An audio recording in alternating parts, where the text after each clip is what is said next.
Recording.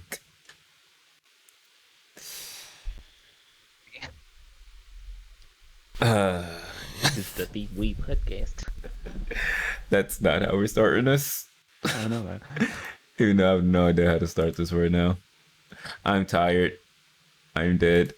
I'm tired. You're tired. We're all tired. Let's be tired together. Welcome to the Big Weeb Podcast. There we go. Take us away, GA. It's your boys, because that's your thing. So and you know you gotta do it often.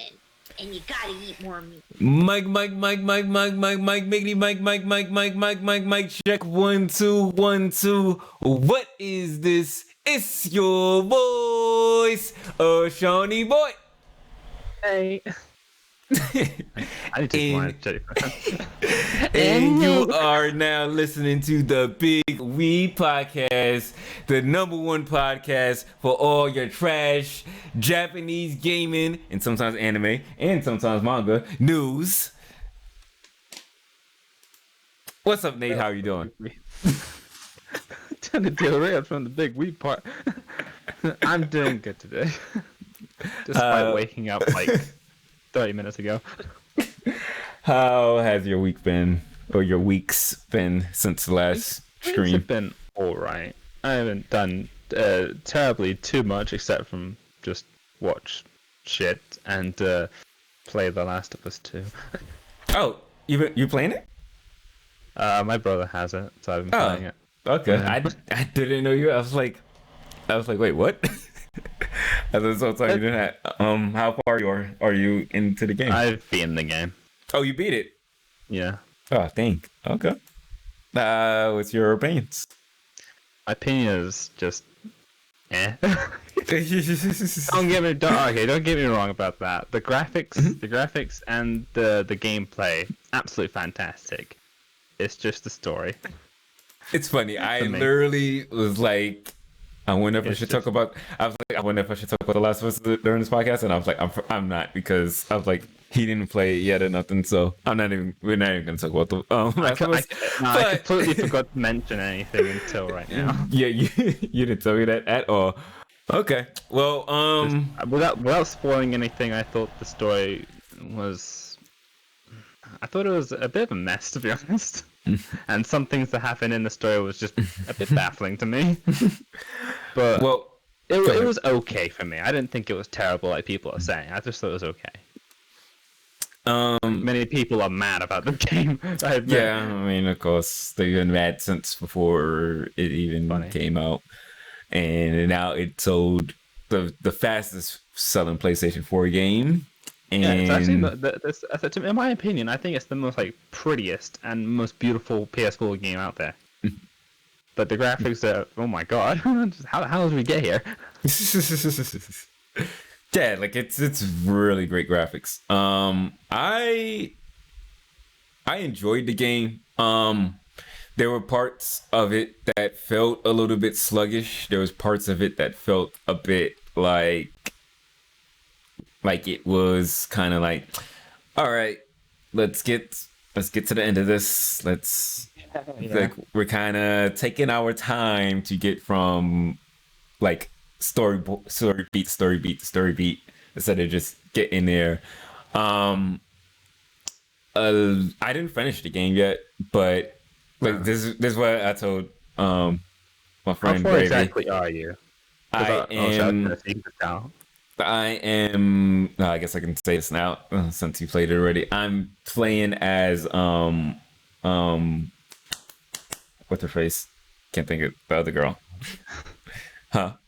Abby? Abby, yeah, I can't think of her name. I'm playing as Abby. So right when, like, basically like the second half, like after she has her first flashback, like with her father and everything, with the zebra and everything, and then she wakes up, and then you get in like the little base or whatever, you're talking to like the Spanish guy, whatever, and you talk to his dad, then you leave with the pregnant girl, and then like the scars attack you, and then you run into that little place, and then that's when there's like runners, and then like the bloater is in there, and then I just stopped there.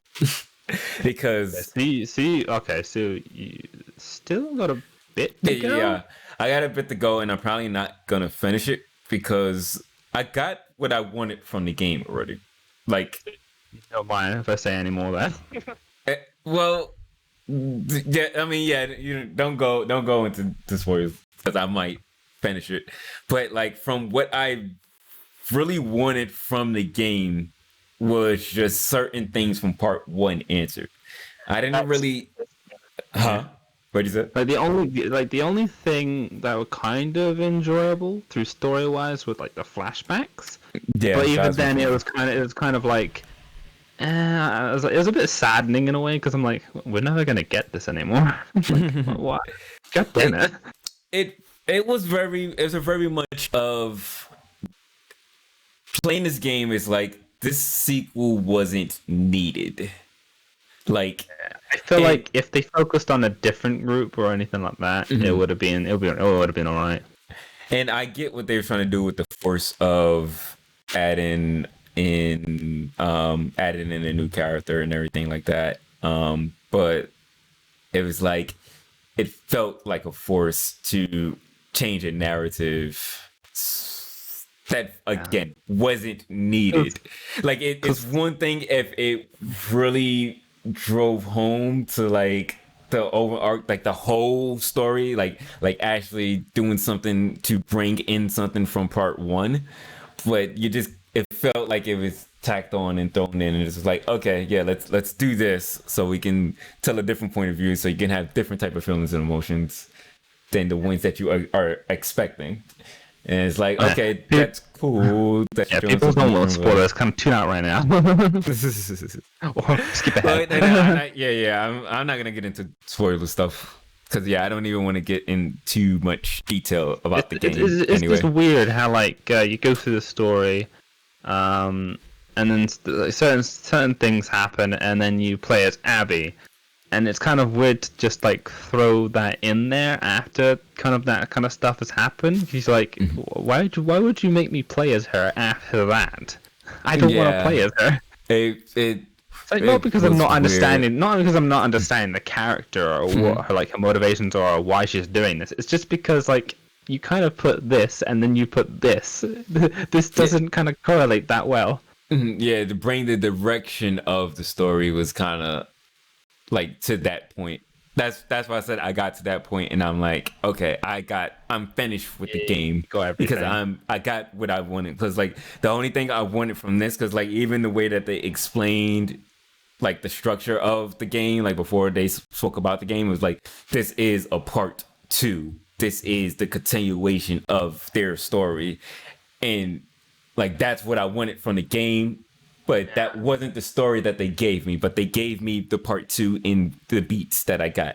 I got what I want from after playing part 1. Okay, what happened with this? What happened with this? What's going to happen with this? Okay, got that. I'm good.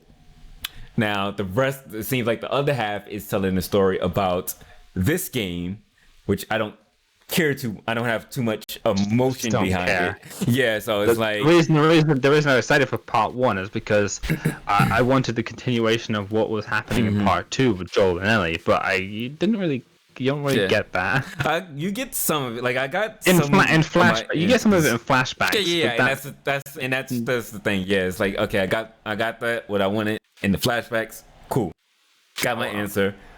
I'm out now. I'm going to play Persona 4.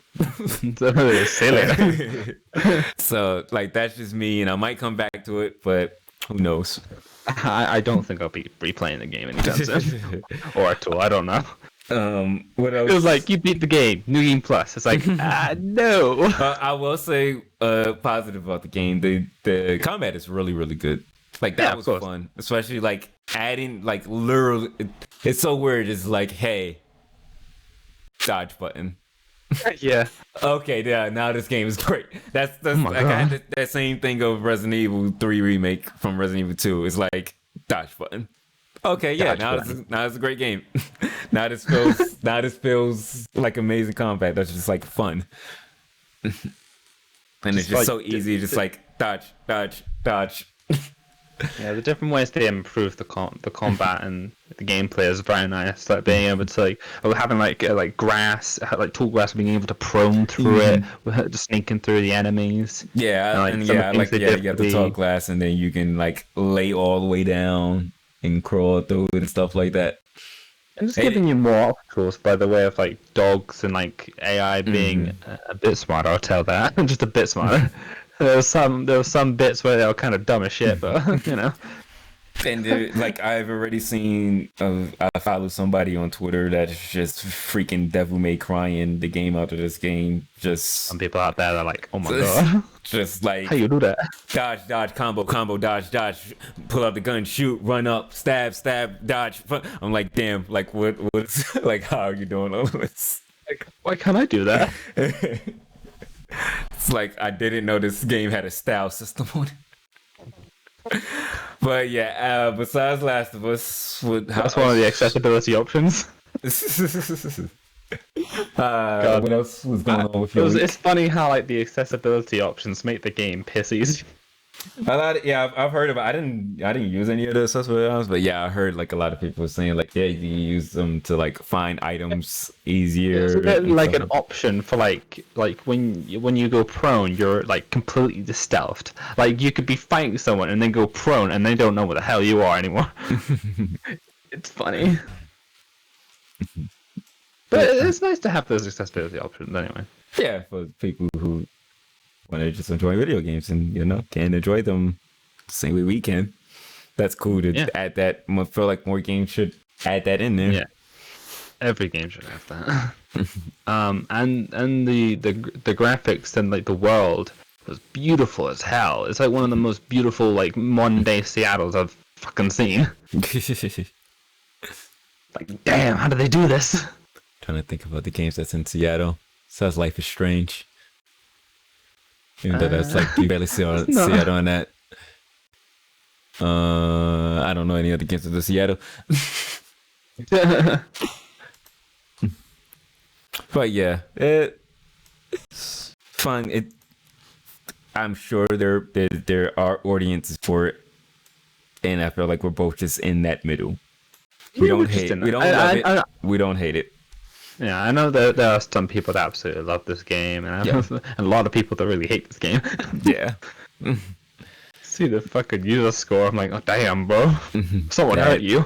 That 10 on one side of the spectrum and the 3.3 on the other. It's like, oh my god, what are we doing here? I feel like the 10 were for like the obviously like the critics who like understand the story and kind of love that kind of story, whereas like most people kind of don't really want that story or don't like that story too much. What they were going for exactly. I'm gonna say this now. I feel like maybe some people were, just slipped a little green under the table to give a high score. Just a little. Maybe. We don't know exactly. Still a little 10 there. Still a little 10. It's okay. Still a little 10. 10 grand. But yeah, how else was your week outside of Last of Us? What else did I do? There was another game. There was another game I played, but I can't remember what the hell it was again. Oh yeah, I tried BioShock again, just because I was interested in going back to it for a bit for a stream. That was pretty fun because I haven't played BioShock in such a long time. I've never played it, but I already got spoiled for the ending of it. So it's been years. I doubt you wouldn't have been spoiled, to be honest. Huh? I doubt you wouldn't have been spoiled, to be honest. Yeah. It's been absolutely years since this game came out. I just always see it in like gaming countdown, like top 10 games with crazy endings, and then all the BioShocks have crazy ass endings. Yeah. What else did I play? I want to see if I can look through my shit a minute. What else did I play? I've just been playing a lot of Dead by Daylight, to be honest. Oh yeah, I've seen you've been playing that. Playing as Pyramid Head and Oh, Heaven. no, I don't have that yet. I'll probably pick that up soon. All Okay. those DLCs. I heard. I really want to play. I really want to play as Pyramid Head or a Heather. I heard both of them are good. Are really Yeah, good they are characters. both good. Yeah, I really went up against Pyramid Head and holy shit. Like half the game I was like, oh my god, I just want to come up and say hi. Stab! Oh god damn it, killed me. I see. Like that long range looks like a problem. It is kind of a problem, but Yeah. if you know how to dodge it, it'll be fine for you. I think that's it. I tried the tabletop yesterday. Or was it yesterday? Yeah, it was yesterday, Saturday. I was trying the tutorial, and then, like the button things that we were trying to figure out when we were playing last time for the remote play. I was like, oh my god, this is actually easy to control. How the hell are we having so much trouble? It's funny. I think it's because just the remote play was the Probably. Steam remote play was just shitty. But I downloaded some things for that. Hopefully we'll try that out at some point. Any anime? Anime. I think I'm still on my an anime called Enride. Enride. It's like an isekai where the main character gets thrown into like a different world. Well, actually no, it's more of like he gets thrown in to the underworld, kind of, because like there's like a world under his world called like Endor or whatever the fuck it was called. I can't remember. And they use like these warp relics out of their soul or whatever the fuck it is. Yeah, this sounds anime as fuck. It is anime as fuck. So far the story is not exactly pulling me in. It's like half and half at the moment. I'm like, I'm kind of curious of where it's going, and I'm like, the other half of me is like, hurry up and get going, Jesus. I'm like 13 episodes in, I think. It's like 24. Okay. It's been alright so far. I mean, you made it that far, so it's like, might as well finish it. Might as well See how it. There are other anime I do want to get to though. Other better ones. What about you? I'll start with anime. The other day I started episode 1 of Sword Art Online 3. Alicization. But I think this one's just Alicization. It doesn't have licorice or whatever, like the game. So the first episode is basically like an hour long. I think it's like 47 minutes or something like that. Oh my God. Without commercials. That first half, great anime. It is literally you literally comes on and you just see some boy, he's chopping wood. I mean, he's chopping down a tree or whatever. And then you see this other boy with black hair, he's chopping down a tree. You realize, oh, it's Kirito. But he's like a little kid. And then there's a little girl who's Alice. She comes and of course she's like the what's the word? The like, what are y'all boys doing here? Blah blah blah blah type attitude girl. Then they kind of, I don't know if you're ever gonna watch this. I'm just gonna spoil this whole first part. But yeah, so what you said? I'll probably forget about it at some point. So basically, like they're like, because Alice, she's like the daughter of like the person who like runs the whole town that they live in, and like the anime, it just starts like this. There's no explanation of things of like anything else from Sword Art before this. Like it just starts. It already. And like there's like, okay, like Alice she's like the daughter of the person who runs the whole town and everything like that, blah blah blah blah. They're like telling each other stories and stuff, and they're like, oh, we need to get some ice for the food. There's this dragon cave that says like the great knight defeated the like held off the dragon or whatever, and there's like really like cool icicles there and stuff like that. We should go to that cave. So basically like the next day they plan a trip, so they start traveling and going to this cave. And once they go into the cave, like they find all the icicles or whatever, but like the dragon's there, but it's just like its bones, like it's dead, like somebody killed the dragon. And then like It's like, oh dang, like who was able to kill this dragon? And then like they found this sword, and it's like this looks like a sword from the Dark Order.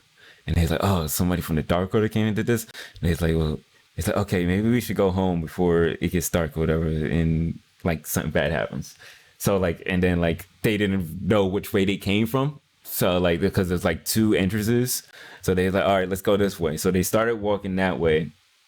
And then like when they finally got out of the cave, it was just like this place, like it looked like it had like a red sky, or like the trees didn't have no leaves, and there's like no grass, or just like dirt everywhere and stuff. Like just like the place was on fire and stuff.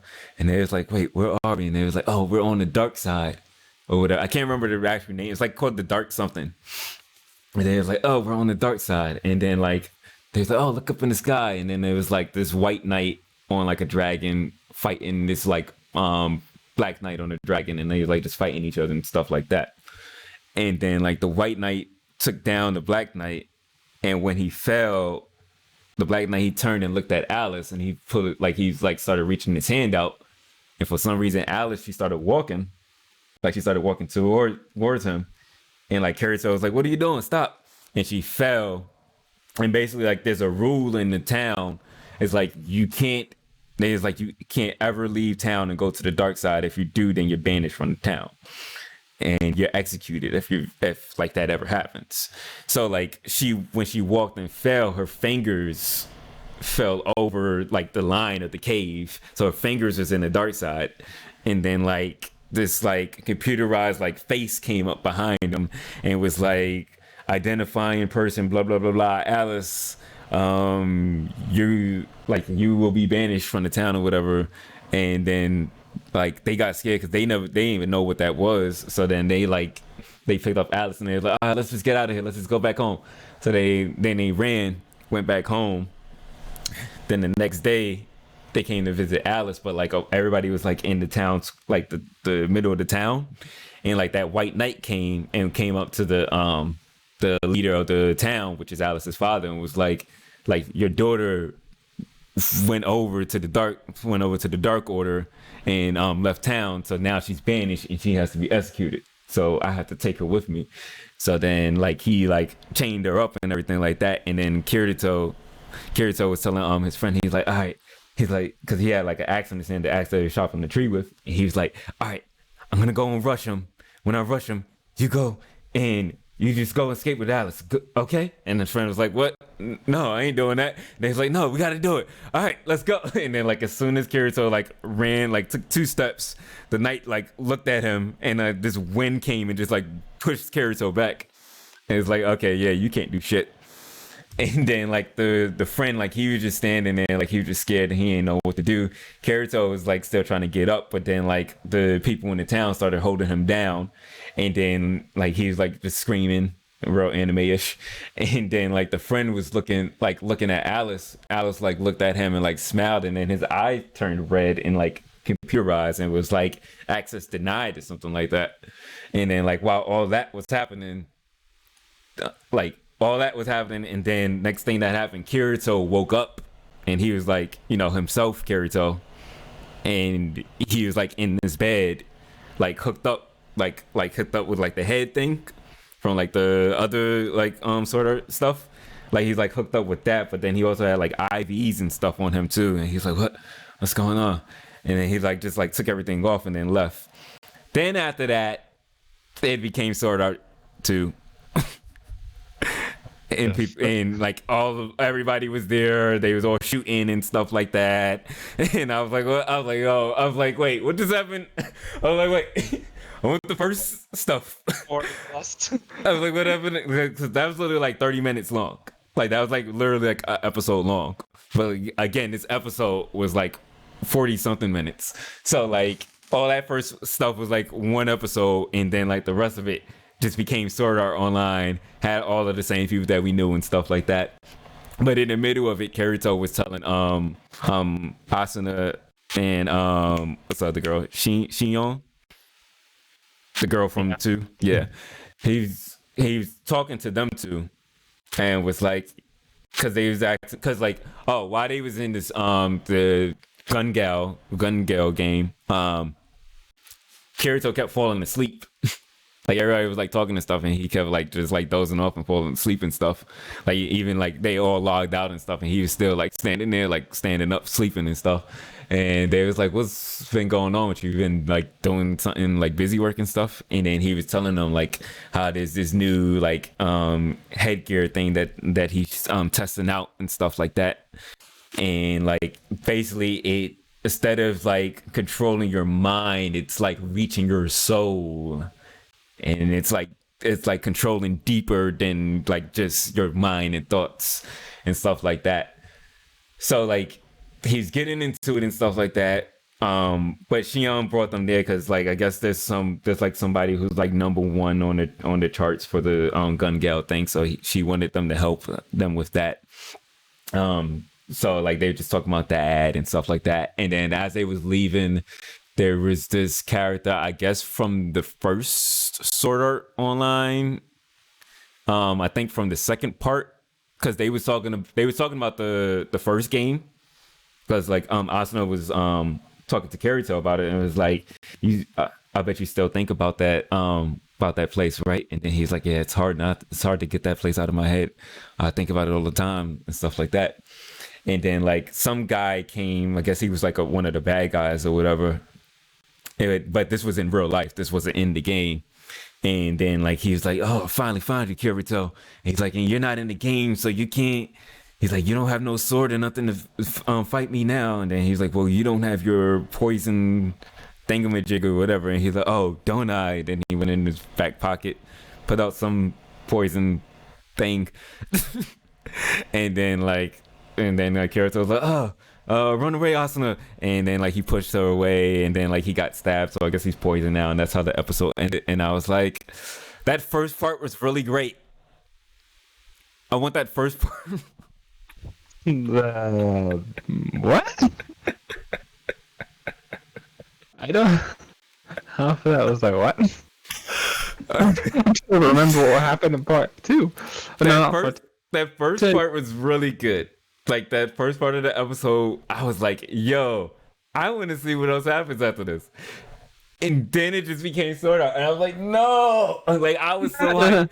I was so hyped that it was not Sword Art Online. I was like, because I was thinking to myself, I was like, why do they call it Sword Art 3? Why don't they just call it Sword Art Alicization or whatever it's called?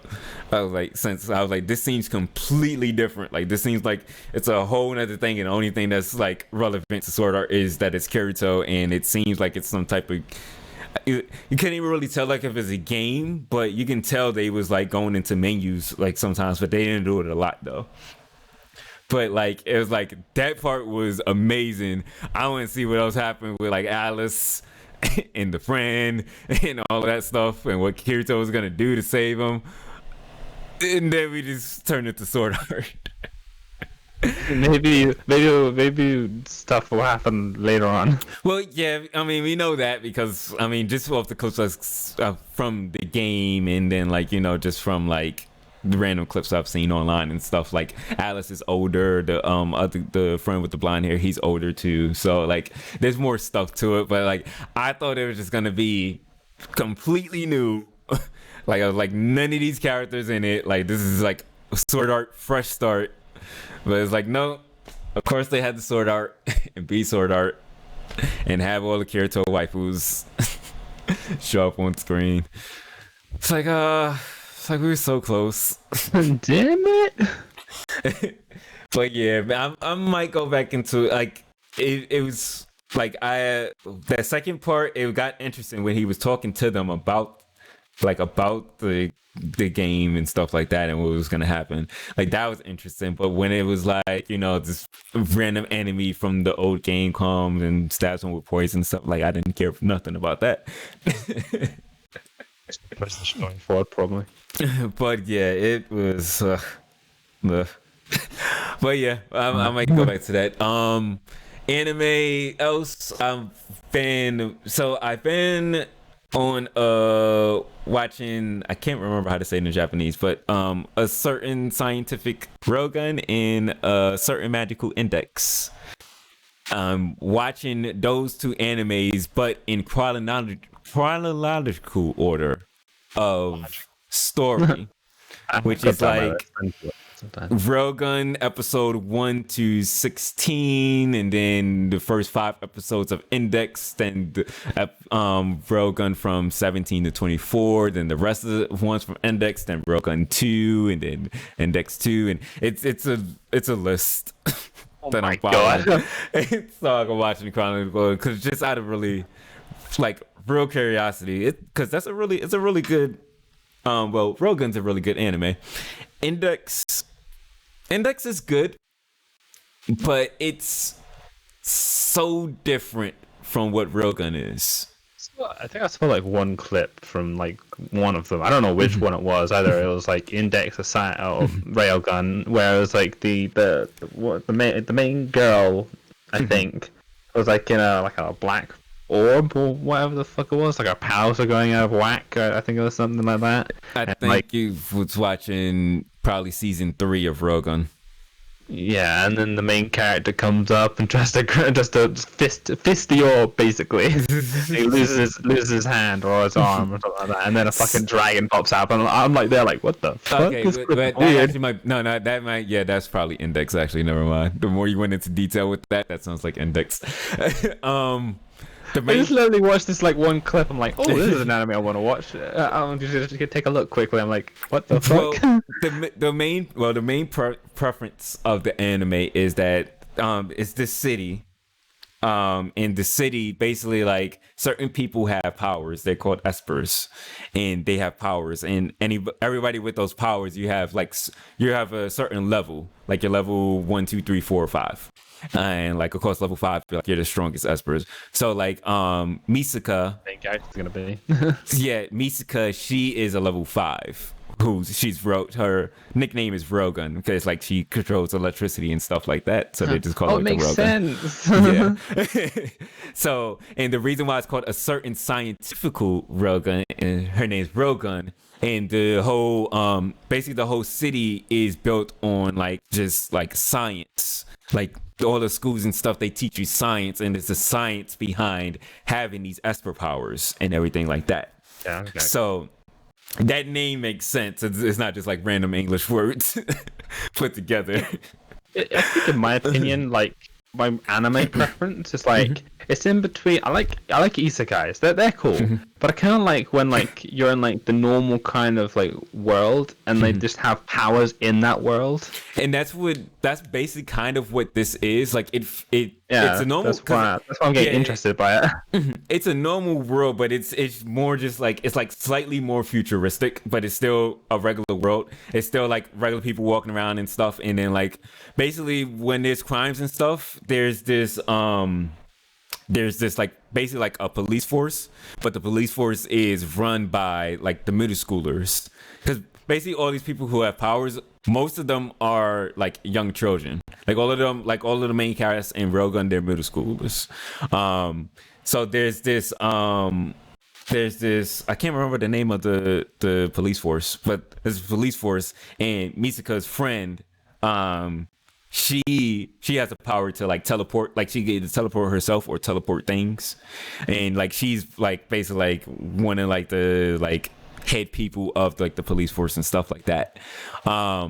So for the most part of like Railgun and stuff like that, it's like, you know, like a lot of like crime fighting and stuff like that, like people who have these powers, but they're like, you know, trying to rob banks and stuff like that, but like they're only like level 2s, and like, you know, you have like her, like she's like a level 3 or 4, and then like you have Misaka, she's not part of the police force, but she's just like, she's a level 5, so she's just strong as fuck, so like she'll just come and help out for no reason. You know, people get mad at her for doing it because she's a regular civilian and not part of it. But it like the first like anime like Railgun, like it's so like it's like slightly like friend, like about like, you know, bonds and friends and stuff like that, and then it has a deeper thing that I don't want to spoil like about this, like what the story is within that first part, but like it's really good at like character building and stuff like that around it. Index is a little like it's weird because So Index is more about magic, but Index still takes place in the same world as Rogan, in the same city as Rogan. Like it's the exact same thing, but it's basically like a whole different story happening. And this is where you're following Toma, where he's just moved into the city and he realized he has this power in his right hand, which sounds like an innuendo for things, but he has this power in his right hand that he can stop anybody with like Esper powers, like he can cancel it out. So like if somebody has like some powers or whatever, his hand can cancel any type of power out as long as he just like puts his hand out. He runs into Misaka, who in Railgun, her personality is like very like, just like chill, heroic. Like she's like heroic, and at the same time she's like this jokey character because she likes kitty stuff. So like she's kind of like the Goku of the anime.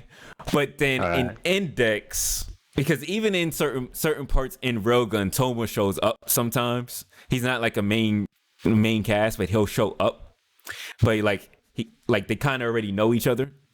But in Index, basically they have like this connection because they met before, because Toma tries to save Misaka from like these like thugs that was like trying to mess with her or whatever, and she gets mad at him because she's like, I don't need you to save me, like I'm strong enough to save myself, like who are you coming trying to save me? So she gets mad at him, and in Index she does something that her Railgun counterpart wouldn't do, which is literally use all of her powers to shoot her electricity at this guy that tried to save her.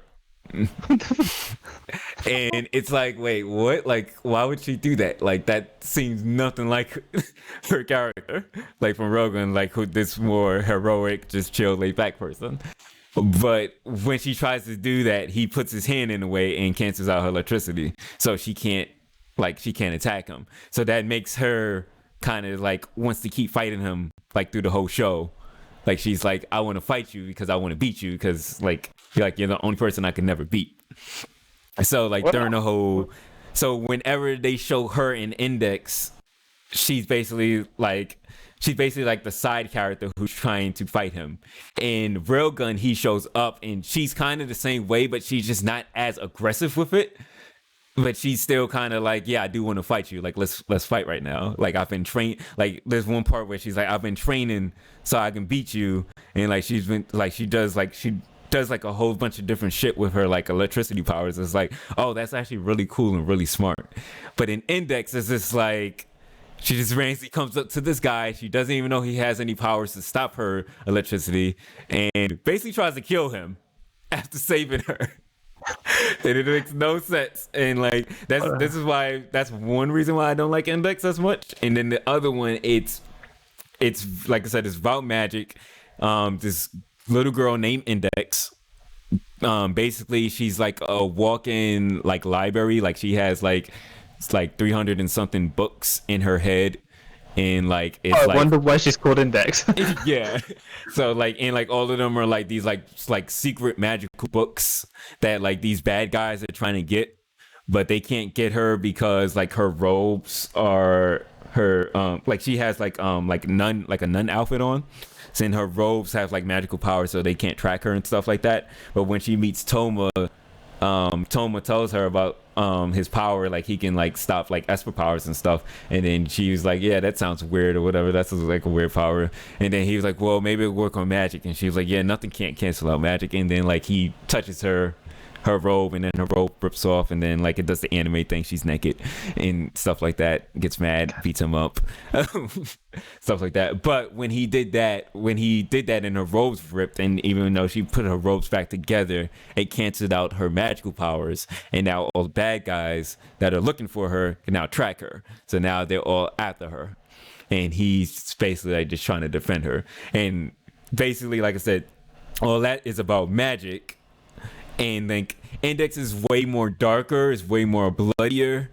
Like there's parts in it, like I haven't even got to those parts yet, but there's parts where like his arm gets ripped off and stuff like that, and like there's blood everywhere, and like you don't see like none of that in Rogun. Like Rogun is more like PG TV 14 level, where Index, like they're just trying to go like full anime into it, and it's like these feel like two different tones, but I prefer the Rogun tone more than What an odd Index. choice to have two different kind of stories.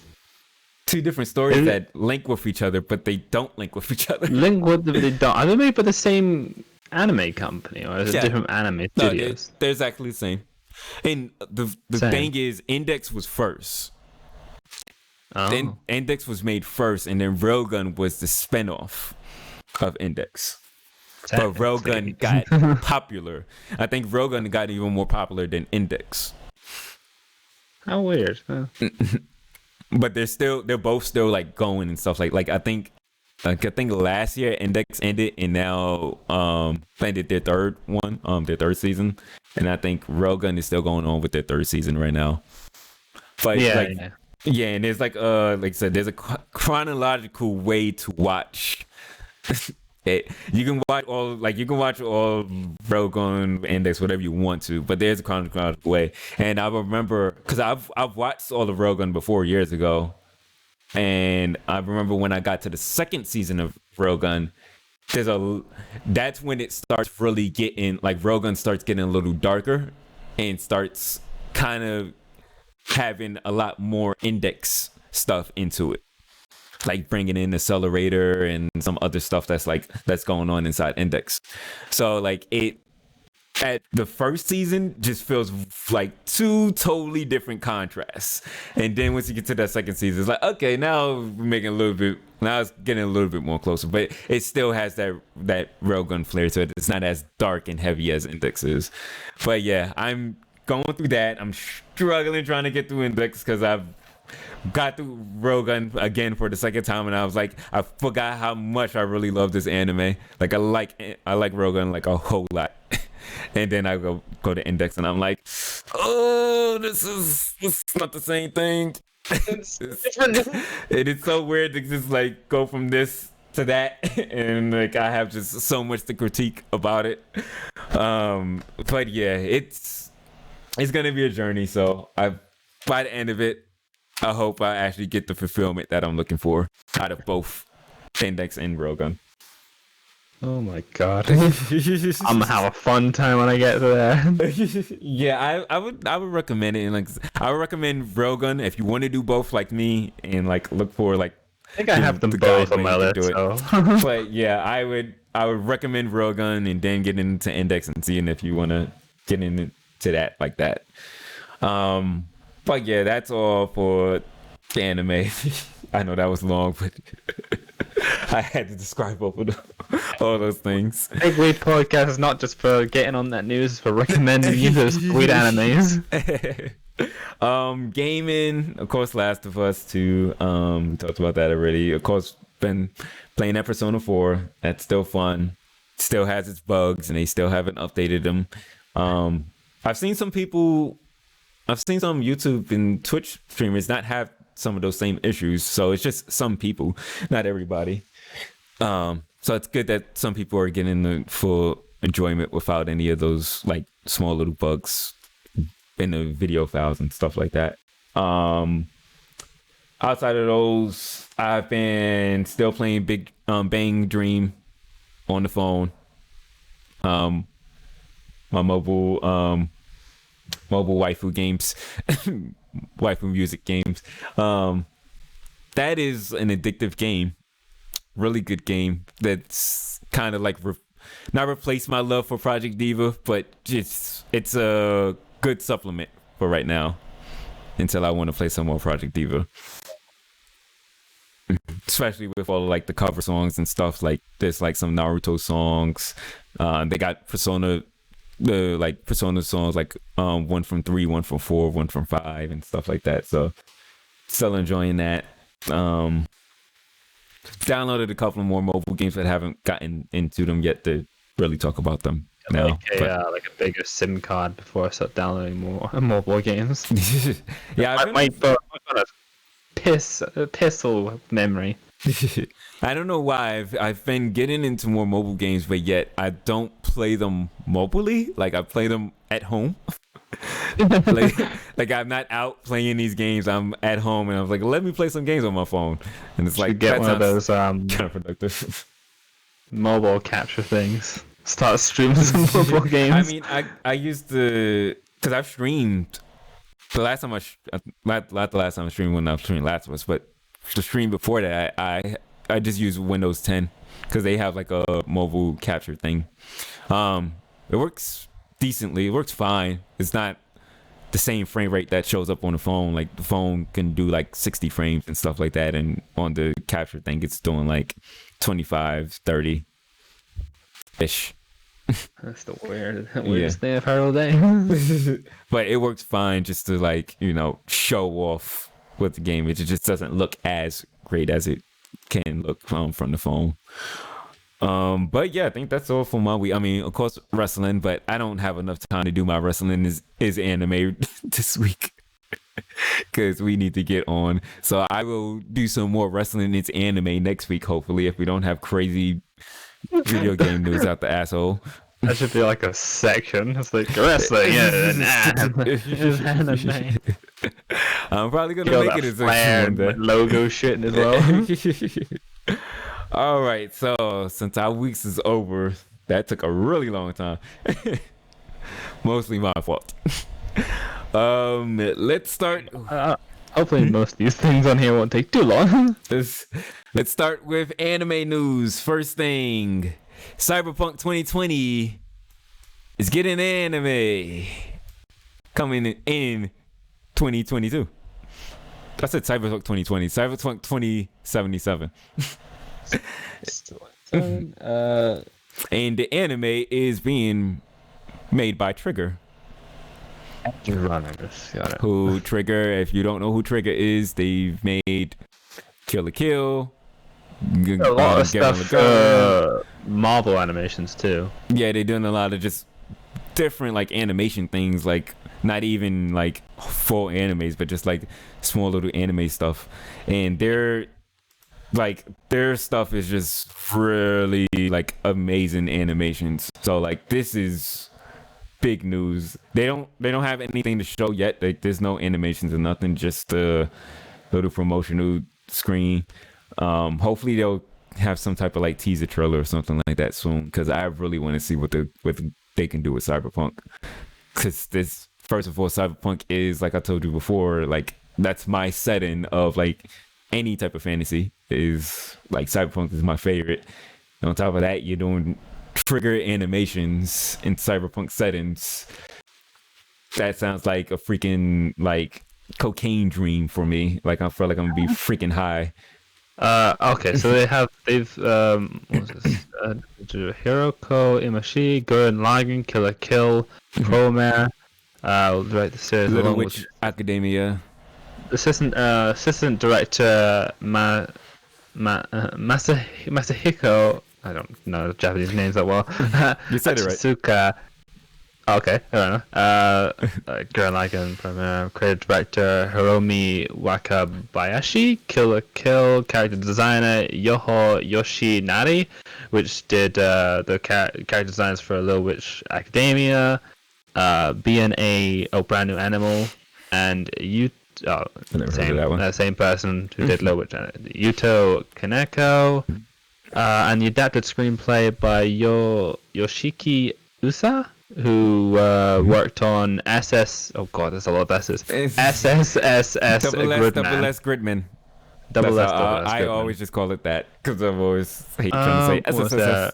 So, Masahiko, original score. And the person who did Silent Hill, Akira. Yeah, yes. Akira Yamaoka, who did the Silent Hill series, music for Silent Hill series. Yeah, which that just again that adds on to my cocaine dream. So is that guy working on two things then? Cause the Silent Hill on music.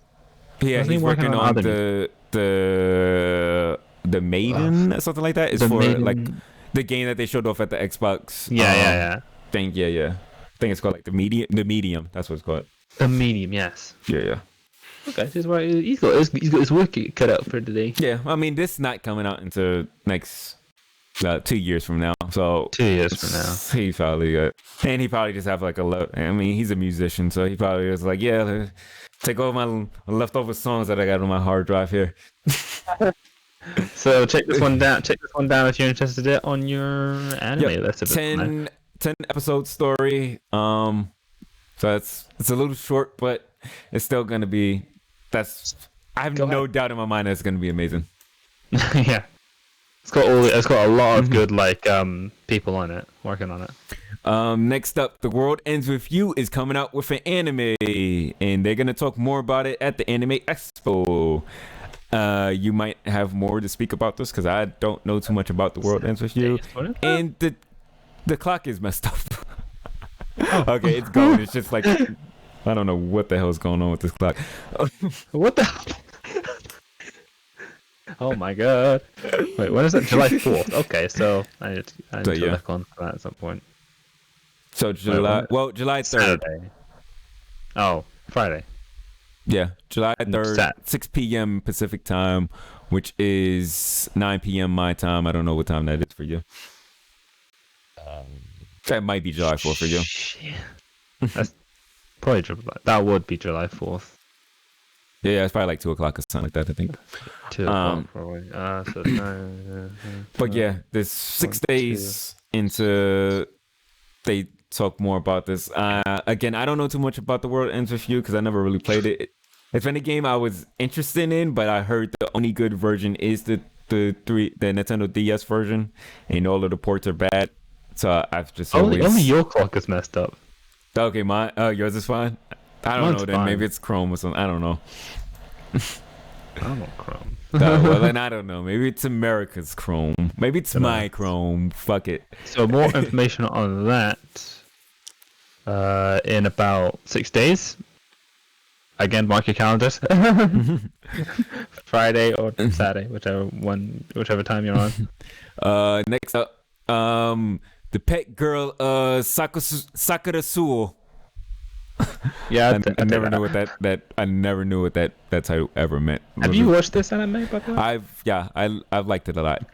I've only watched it once. It wasn't one of those that. It's one of those that I can watch again, but I didn't yet, and now I have a reason to. Same. I literally came across this anime and was like, this is cool.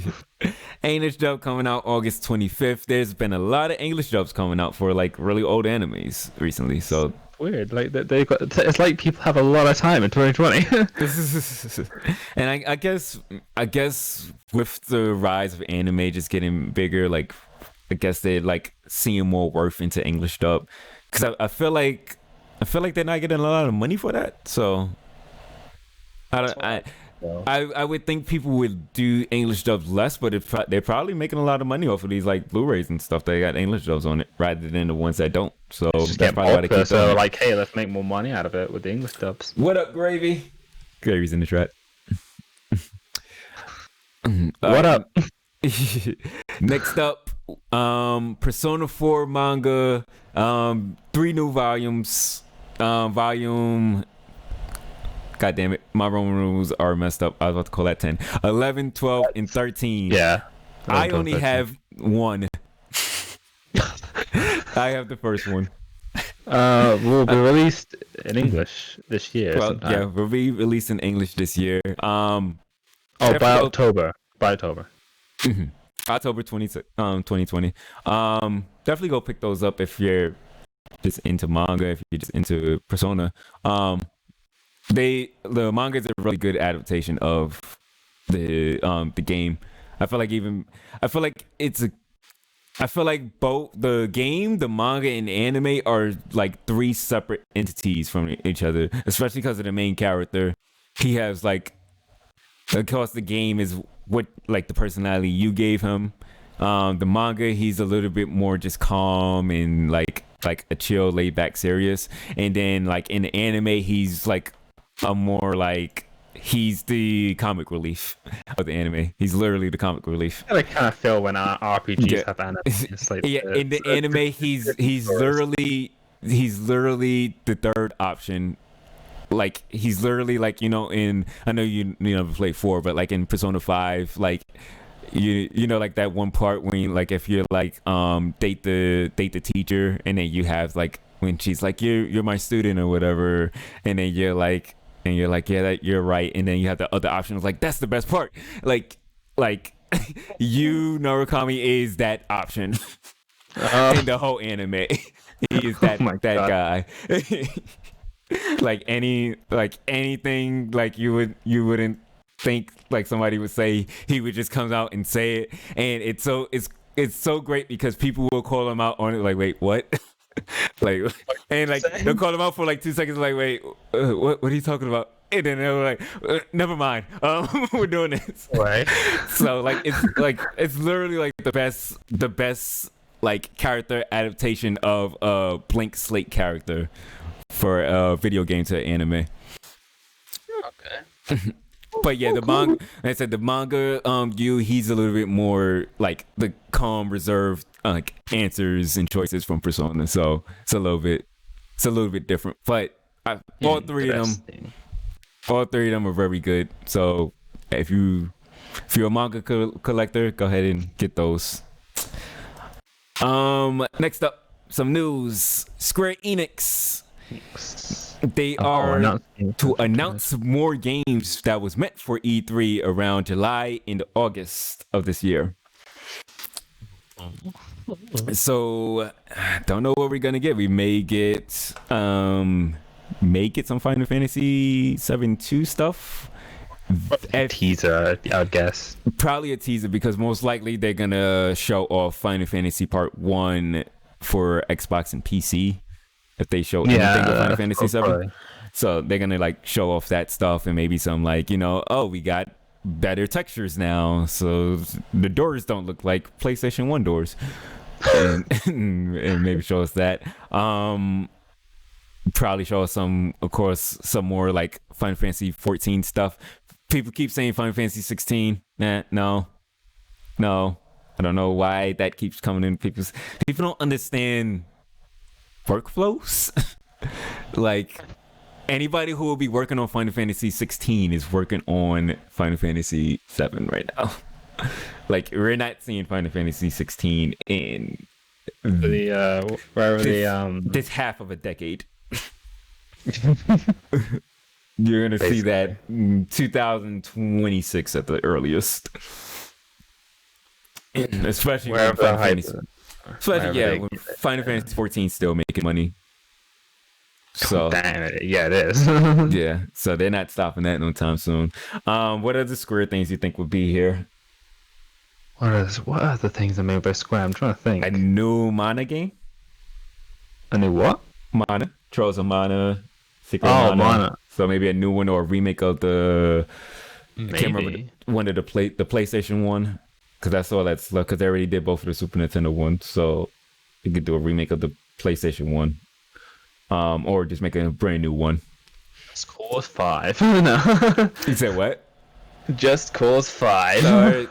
Hey, I mean, yeah, we might see Just Cause 5. Yeah, because this is Square Enix, so it's not just Japanese stuff.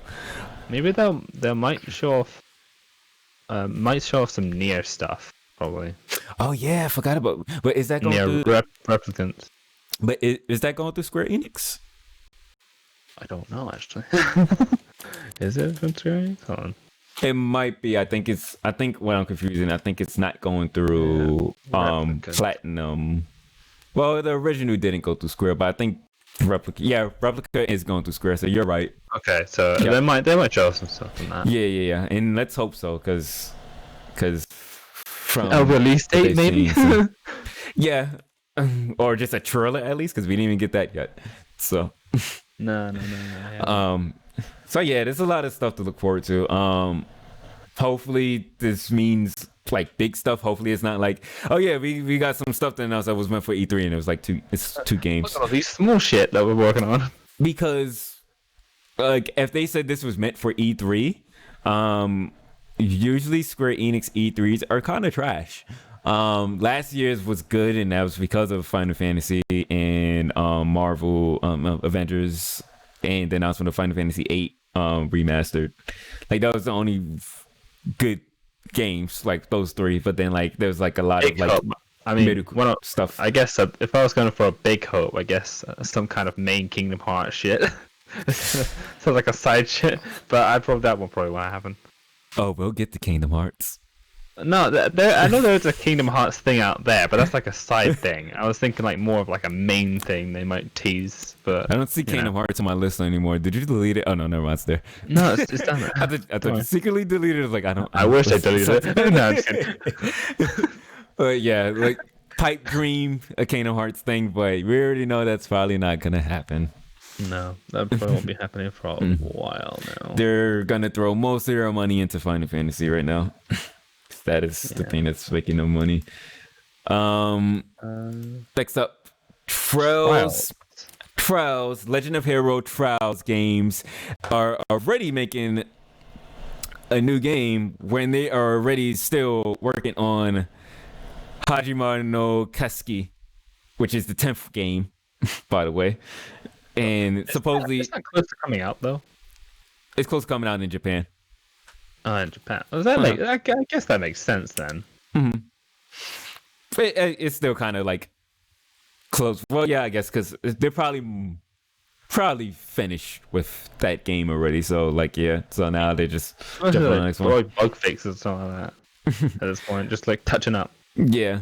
And supposedly this is not going to be a part 2 to that. This is actually going to be a whole new game. So this will still be the 11th Legend of Hero game, but this is going to be the 4th,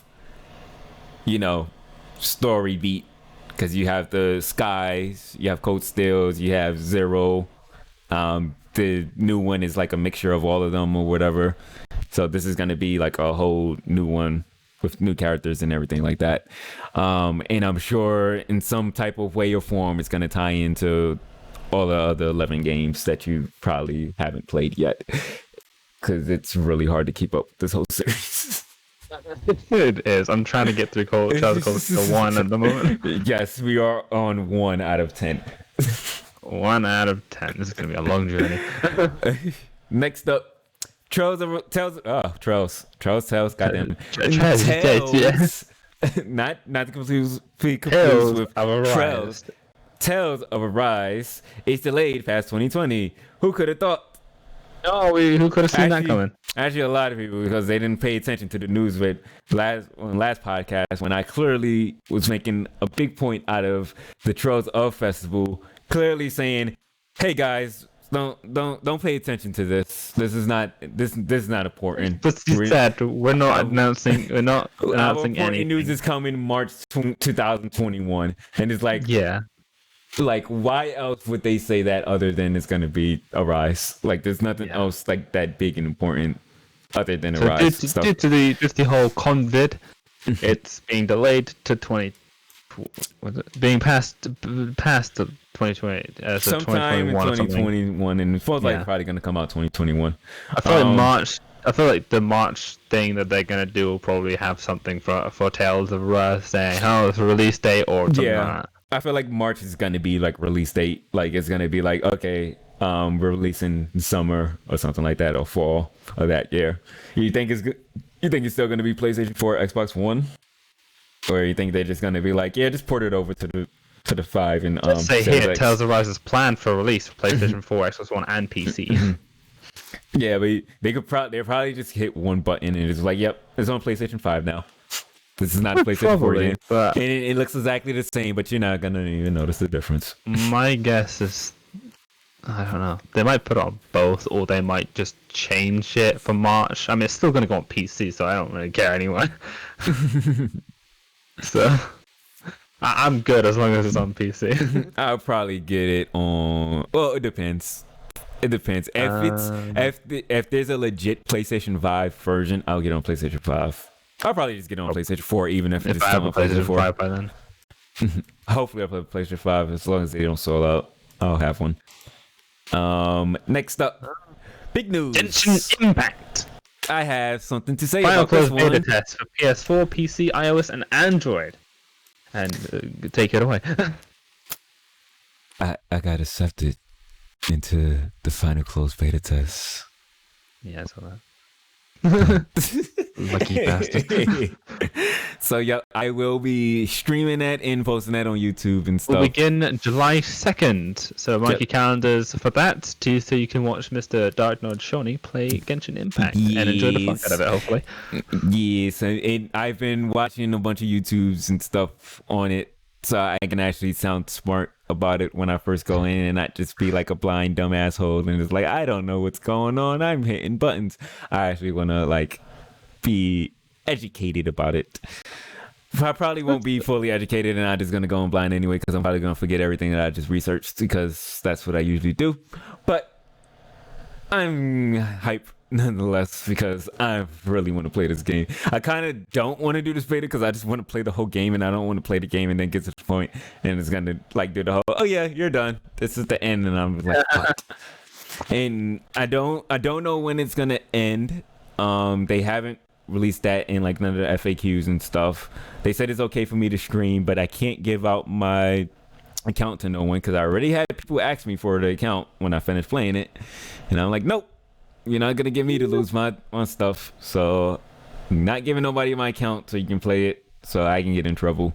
I think they also said not mind bugs too much because obviously the closed beta there's gonna be bugs. They said you can show off stuff, just don't like overhype about certain bugs and stuff. Like don't just like, oh yeah, this doesn't even work, this game's trash because you can't do this because of bugs. Like yeah, just like I'll be mindful of that and stuff. Like I'm sure I'm gonna have like nothing but high praise for this. I'm super excited for this. One of the biggest things is I've just really hope that my saves can save over, so I don't have to do all of whatever I'm gonna do again. Because I'm going to try to grind the hell out of whatever I can during this beta. So hopefully I can keep saves in the final game. PlayStation 4 for the first time in co-op mode teams up with 4 players from PlayStation 4, PC, and mobile. Be able to hunt down monsters and delve into dungeons together. Okay.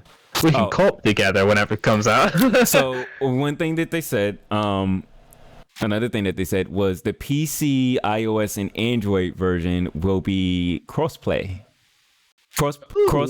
Cross-play and cross-account. So you can play on your PC, then go and switch your account over to the Android and play it on there and stuff like that. And I think when the actual game comes out, the Switch version will be the same with those. The only version that's not going to do that is going to be the PlayStation 4. Because that's a Sony thing and not the game's fault. Fuck you, Sony, for not playing fair, even though y'all don't need to because y'all gods. Genshin Impact is due out for PlayStation 4, PC, iOS, and Android in 2020. Switch version is yet to be planned. No, but yeah, I hope so. All right, next thing. Big Pokemon news. Pokemon Snip. 2 big news. One's good. The other one's not so good. Let's start with the good one. Pokemon Snap. Another Pokemon Snap game. Pokemon Snap. Well, I call it Pokemon Snap 2. It's new Pokemon Snap. I always hate that name when Nintendo does that. When they put new in front of something like new 3DS. It's so stupid. Last game was on like fucking N64. N64. This looks beautiful. This looks beautiful as all fuck. Yeah, I hope it's not a $60 game, but I'm sure it will be because it's Nintendo. How'd you do this? But yeah, I really do want to play this because this looks beautiful. Oh my god. This looks like a game I want to play with like HDR and 4K, but this is a Switch, so we already know that ain't none of that happening. This looks better than Sword and Shield. Oh, because they don't have to focus on a whole world to go through. It's not a course, so they can put more stuff into certain things. They'll probably have like workarounds, you know. Yeah. Was there a release date? There was no release date. No release date. I have a feeling it's probably going to be. The game is just under development. It has no release Uh, date? I feel like it's probably gonna be holiday 2020 because Nintendo has no game. Like, what are their big games? They don't have any big games, so they need something for Christmas time. No So, idea. this is all I can really think of that can be. So that's gonna be like holiday 2020. I doubt this game would take long to make. to be Yeah, honest. that's why. Like, I don't think like from the footage that we see is like, so like they could release it now, but a few more months in a year. So like I can see them finishing in a couple of months and then releasing it November. Yeah. So, And then they next also announced Pokemon Unite. Pokemon Unite. Did you watch the what you call it for this? The live stream? did. Okay, so you was up then you watching that dislike bar. It was just like I just enjoyed reading that chat. Like I couldn't even fully be there because I was at work, but like I was just like watching, like literally like this part, like the part of the trailer. I was hyped too because they started showing the cards, and I was like, are they gonna do Pokemon trading card game like Switch? Because I was Basically, like, basically, oh, what the fuck was it called again? League of Pokemon. yeah, and it ends up being a mobile game, League of Pokemon, League of Legends Pokemon, and they made this big deal about it being something big, and now it's this mobile game that can also be played on Switch. People keep it like it's not a mobile game because it's on Switch. It's a mobile game that they ported to the Switch. They didn't make this for the Switch. They made this for the phone. In all honesty, I'll probably play this over League of Legends. Oh yeah, this if any mobile game, I would probably play Pokemon. I'll probably play Pokemon Unite. You know what? This probably would be a good game, but the issue is not the game. The issue is the announcement. We literally had an announcement. We had an announcement of a bunch of Pokemon games the week before, and out of that one, the big one ended up being Pokemon, new Pokemon Snap. And then after that, they're like, but wait, we have something bigger next week. And it's like, oh, it's Gen 4 remakes. It's Pokemon Let's Go 2. It's I can't think of anything else people wanted. But like those are like the two big ones that people were like guessing and really wanting to be. And then you do that, you show that trailer that shows like a bunch of different stuff. You show like trading cards, and then like I even got hyped because like I love Pokemon trading card game. And then you show Pokemon MOBA, and then you do this freaking like gameplay, which I mean, it's good that they did a gameplay show off, but it's like this is not what we wanted. So now you're showing off gameplay off of stuff that we're already mad at you for. And I literally kept refreshing the stream to watch the likes go down and the dislikes go up as the stream was going. It was entertaining. That's funny. But yeah, Pokemon MOBA. It is what it is. Yeah, I'm sure, like I said, I'm sure it's probably going to be something good. I'm sure it's probably going to have its fan base and probably going to get good scores and good ratings. And there's probably not going to be, like, not too much bad with it. But it's just the way that it was revealed was just disgusting. Yeah, I know. All right. And, for a lot of League of Legends people will be like, yes, fuck, it's Pokemon MOBA.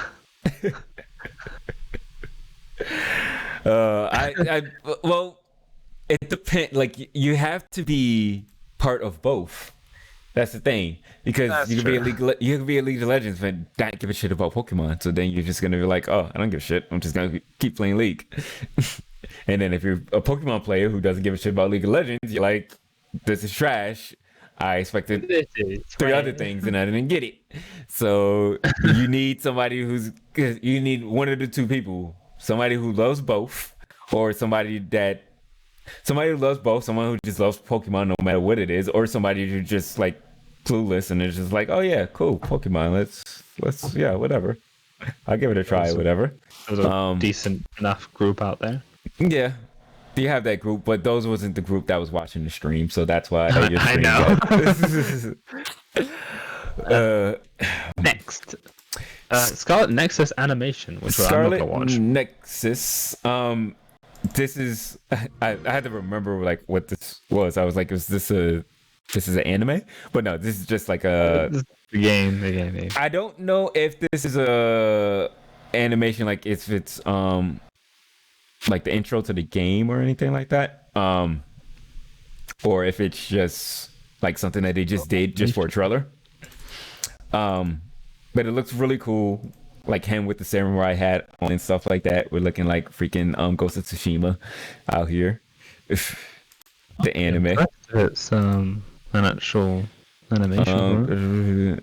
Help us with the opening animation. It does say opening animation, so yeah, this. Yeah. Oh god, that's bad. So yeah, you cut it off.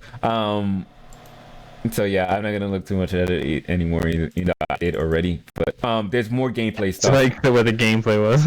Yeah, there's more gameplay stuff in the middle. No, there's some new stuff in there. Oh, there's some new stuff. Yeah, they're showing some new stuff.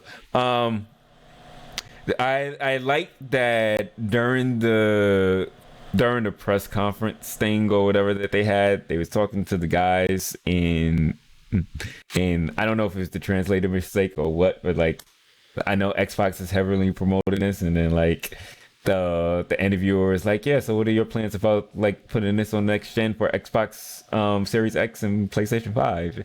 And then like when they replied, they said nothing about the X. They was like, yeah, we enjoy putting this on the PlayStation 5. It's like, damn.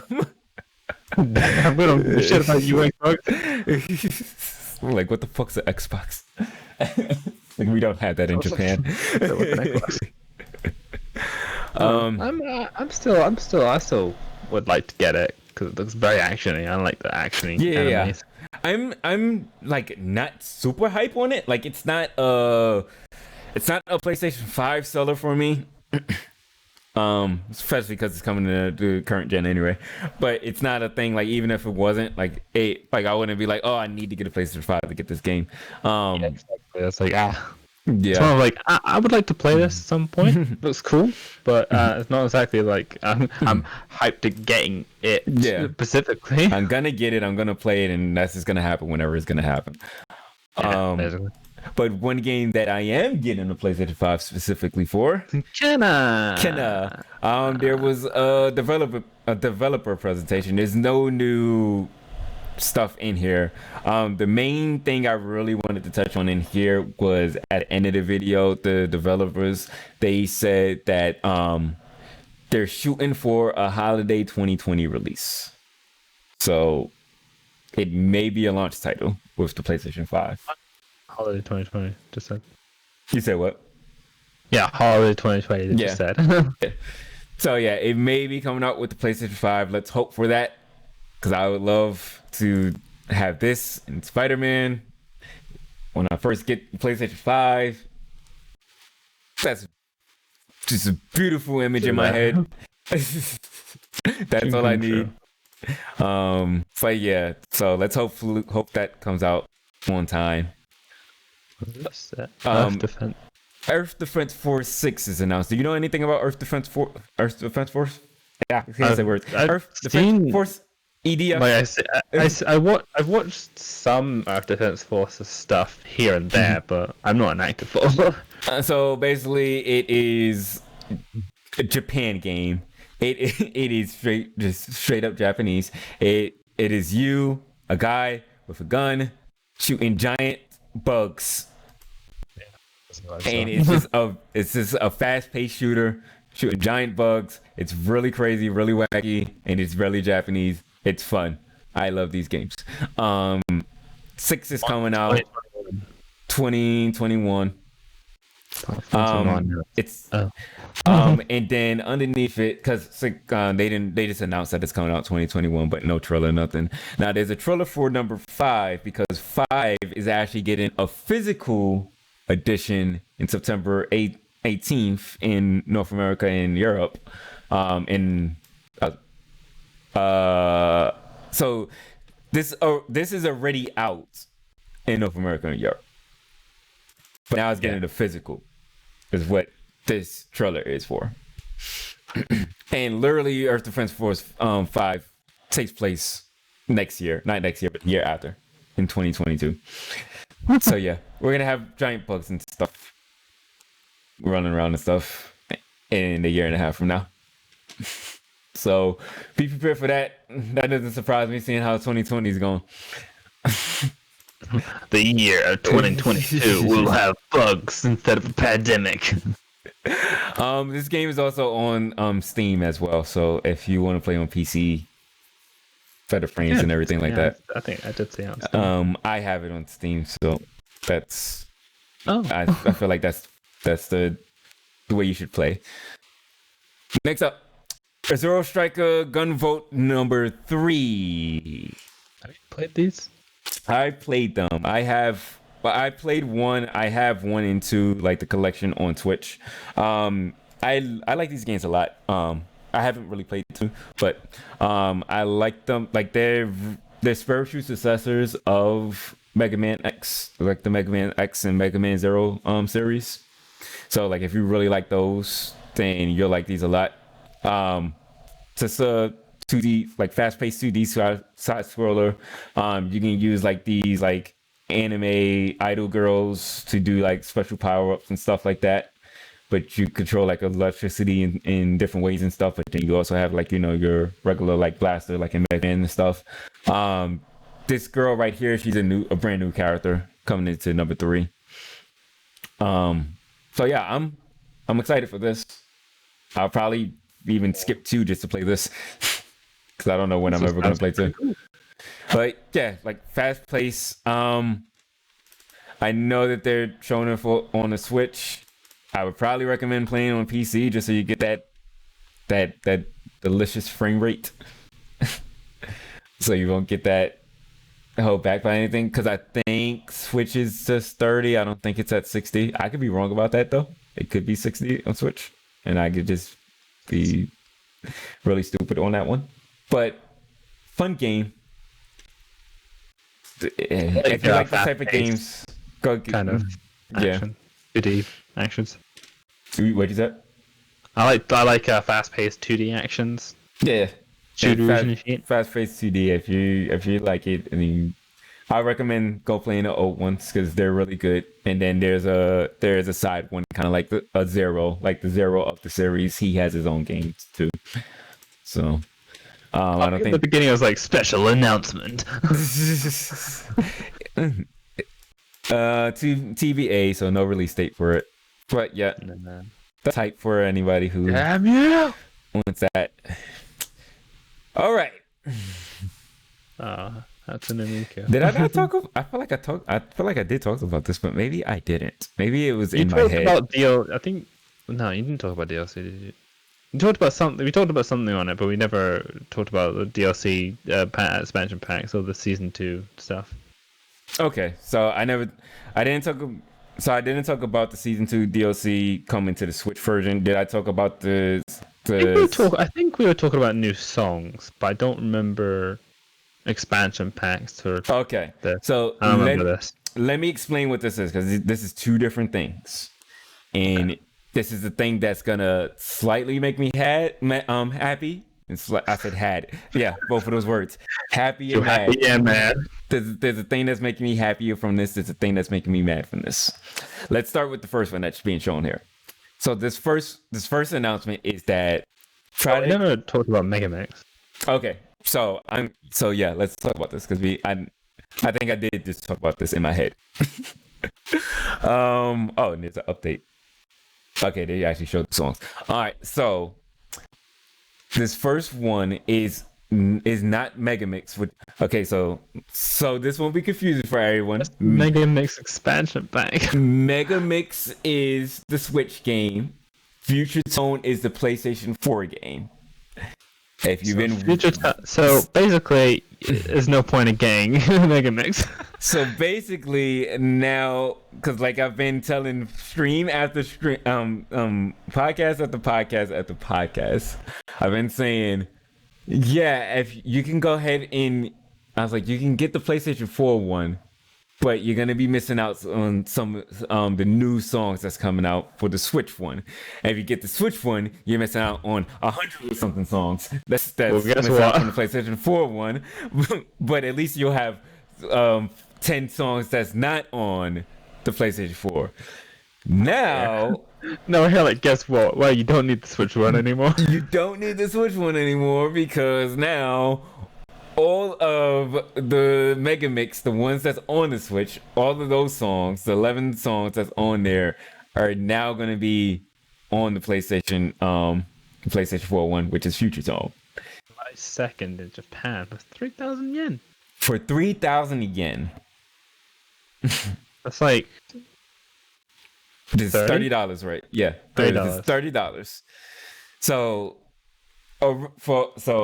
off the bat, how many this game songs was that? it's 10. I thought it was 11. This is saying 10. 2, 3, 4, 5, 6, 7, 8, 9, 10. It's 10. So for 10 songs, $30 for 10 new songs. The game is already. I don't know if the price ever went down or whatever, but I know it's like $40 to $50. And then I think it's only it's $40 to $50 for like the full game because there's 2 parts to it, and then if you get both, it's $50. You pay $30, and then I think there's like another DLC, like one more DLC for Future Tone. So it's probably gonna be like $70 or something to have like all of the songs. So you get this, and people been crying for this for the longest time, but it was whatever for me because I have both games, so it's whatever. But yeah, people was like, oh, y'all don't care about the PlayStation 4 plays anymore. You got new songs for the Switch, and it's the same game. Why not just port it over? Y'all don't care about us. I'm not gonna support you no more. Blah blah blah blah blah. So that was all in the comments and stuff. So now they actually did it. So that's the happy part. It's like cool. You get more songs for the PlayStation 4 version, and it's cool to see it differently. We get to see it in without the cartoon changes and stuff, so you can see it in a different way and stuff. So here's the bad part. Would that be worth $30? It's worth $30. Okay. Because here's the bad part. Let's go to the second story. Second story, Mega Mix, the Switch version that already costs $50-$60 before DLC. Then you get the DLC, which costs another $45. It's now on its season 2 pack of DLC, and looking at the song list for the first pack of the season 2, there's one new song. You get 1, 2, 3, 4, 5, 6, 7. So you get 7 songs with the first pack, but there's one new song that is not from Future Tone. The rest of these songs are on Future Tone. For another, did they say the price? I don't see the price on there. There's no price, but I'm okay. Oh yeah, there is 900 yen. Okay, so you get the first pack for 900 yen. That's good. That's cool. So you get a bunch of old songs and one new song for $9. You get 3 Sega songs which are like kind of trash. Those 3 songs. So you get those for free. They're kind of trash, but you get free songs. That's cool. Well, here it is right here. Additional, so the whole season pass is $39. So we're about to get another season pass for another $40 on top of the $40 we paid for the first season pass of old songs. So you got $80 worth of one new song and a bunch of old songs for this $60 game of old songs already on it. I love music games. This is where I'm at. This is where it's like, all right, now, what are we doing here? It's like, this is where I'm like, I think I'm crying out. I'm gone. I'm out. I'm dumb.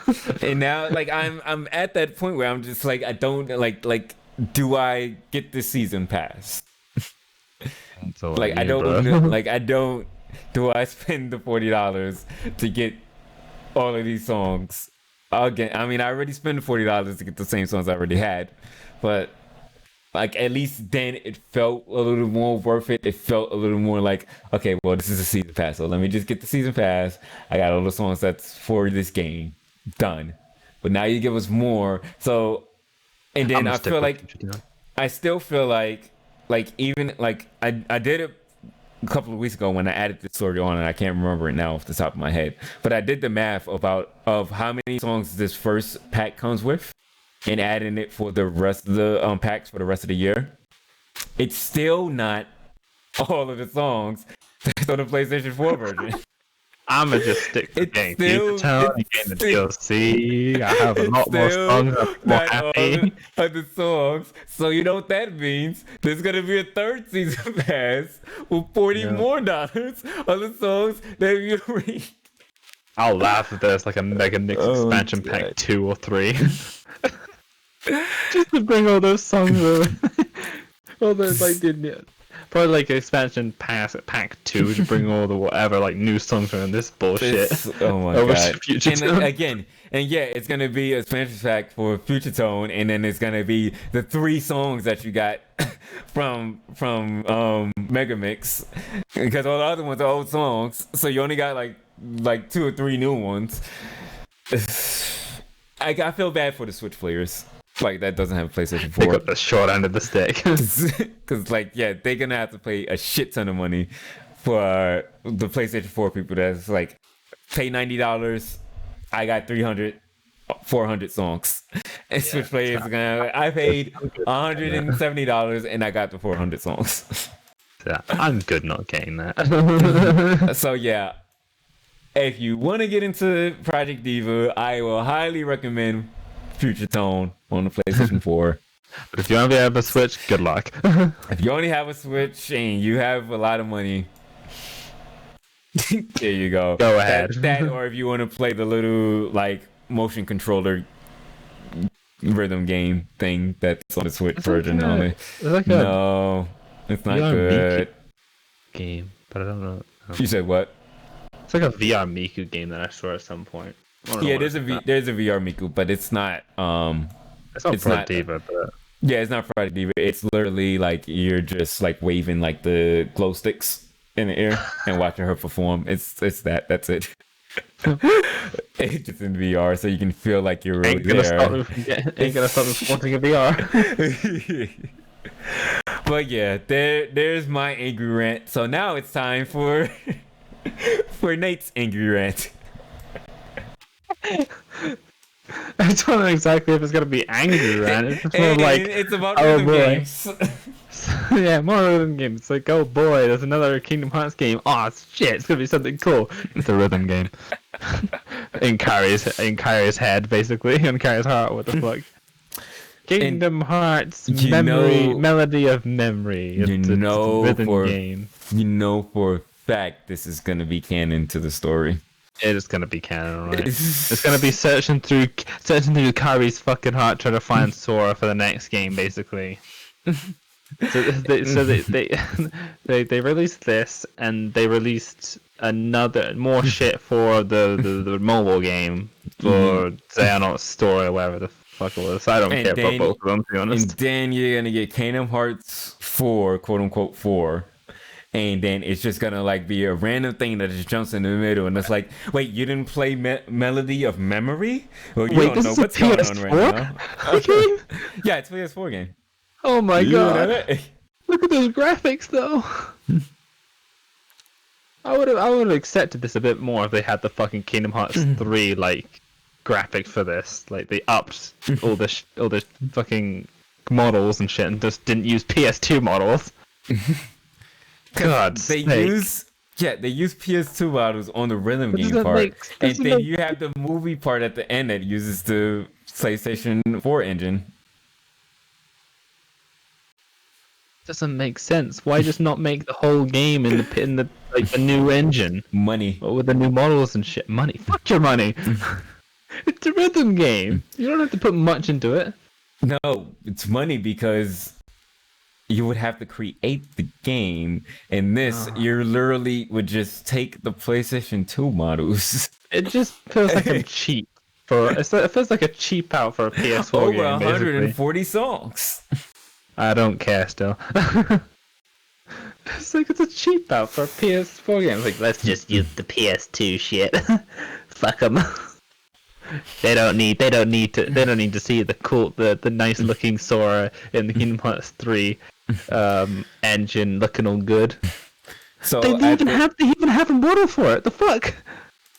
So at Why the not end, use it? that's what I say. That's what I said at the end. So at the beginning of Kingdom Hearts 4, once you first see Kairi, and she's gonna have like a mask on the right side of her face, and she's gonna have like glowing wings and like 3 keyblades in her hand, and you're gonna be like, when the fuck did all this happen? And they're gonna be like, you don't remember the end of Melody of Memory? Yeah. So what the fuck? What is going on? Oh god. Come worldwide. PlayStation 4, Xbox One. Oh, that's why. It needs to work on Switch. It connects to why does it connect to this? I fucking hate this game. I have to play it, damn it. You have to play it so you know what happens in the other games. I hate this. I hate myself. Well, I expect Kingdom Hearts Melody of Memory streams sometime when it comes out. When does it come out? I think it's 2020. Yeah. Kill me. Kill me now. I know Kingdom Hearts has good music, but it has like from what they even showed off in the trailer, they didn't even show off the good music. Like give me simple and clean Sanctuary. They're probably gonna be in there, to be stuff honest. like that. Like, but that would be the ones I would show off. I wouldn't show off the Disney songs. And like the island song. Well, you know, Disney is Disney's game, you know.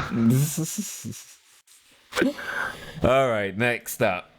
Oh man. Fuck that game. I'm gonna play it anyway, though. That's just like me in Project Diva. Fuck that game. Mega Dimension DLC. Okay, so Mega Dimension Neptunia 7 is on the Switch. Release date trailer. Coming out, I believe it was like July 28th. So interesting thing that they did with this Switch version of Mega Dimension Neptunia 7. They're using the old models from Rebirth instead of using the newer models from, well, this actual game, the PlayStation 4 version. It's, which is a cool way to do it. It's like, oh, okay, cool. It's a downgrade, but like it's a art style downgrade, and not just like bring down the resolution or whatever. I'm sure it's just shaders. I'm sure it's just shaders that made it look better, but it's like the same models. But yeah, I just found that like really interesting. It's like, oh, okay, that's cool. Like it looks like they just probably turned down the goddamn what's it called?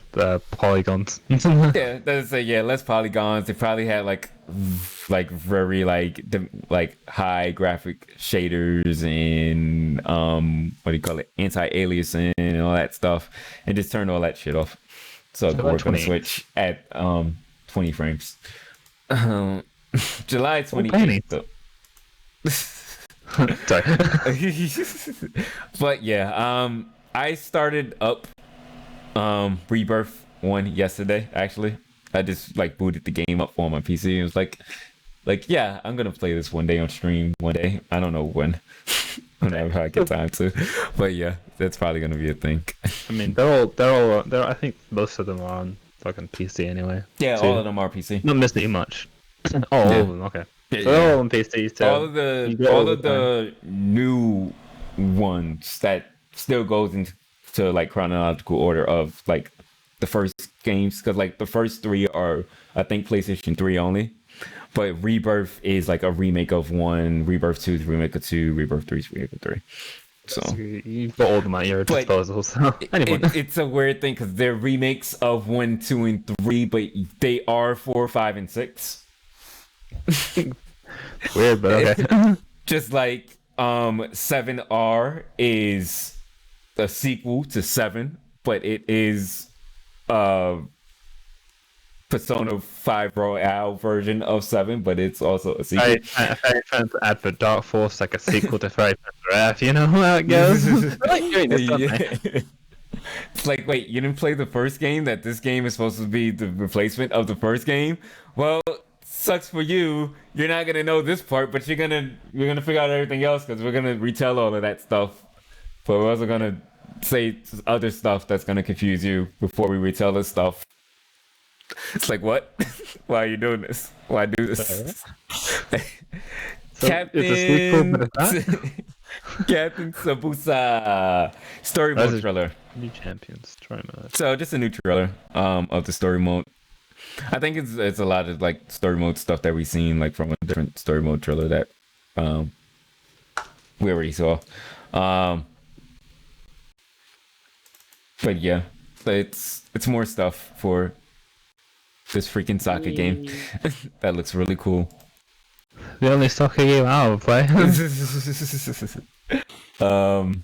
Yeah, I'm not buying this day 1, but I will get this whenever it's on sale because it looks fucking amazing. And we already looked at the prices for the other versions. yeah, definitely not getting those European deluxe versions. Next up. Oh my god, anime is hell. Oh, you're still watching Captain. Just looking at the goddamn special shit that you can do. Next up. Oh my god, he's The Uncertain. Light at the End. New game by some publishers I never heard of. Never publishing? But this the environment of this looks interesting. It's just like an airy feel to it. Like I feel like it's some type of like cybernetic horror game. So of course I'm on board for it. Horror and futuristic shit.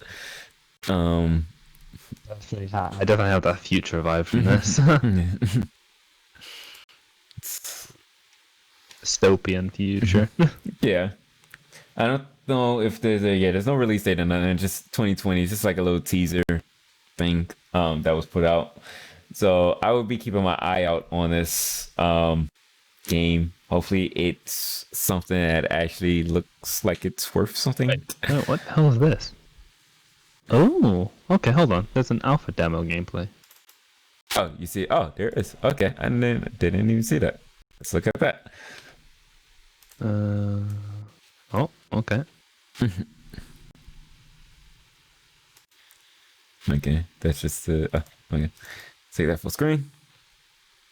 Basically, intro credits. The Last of Us.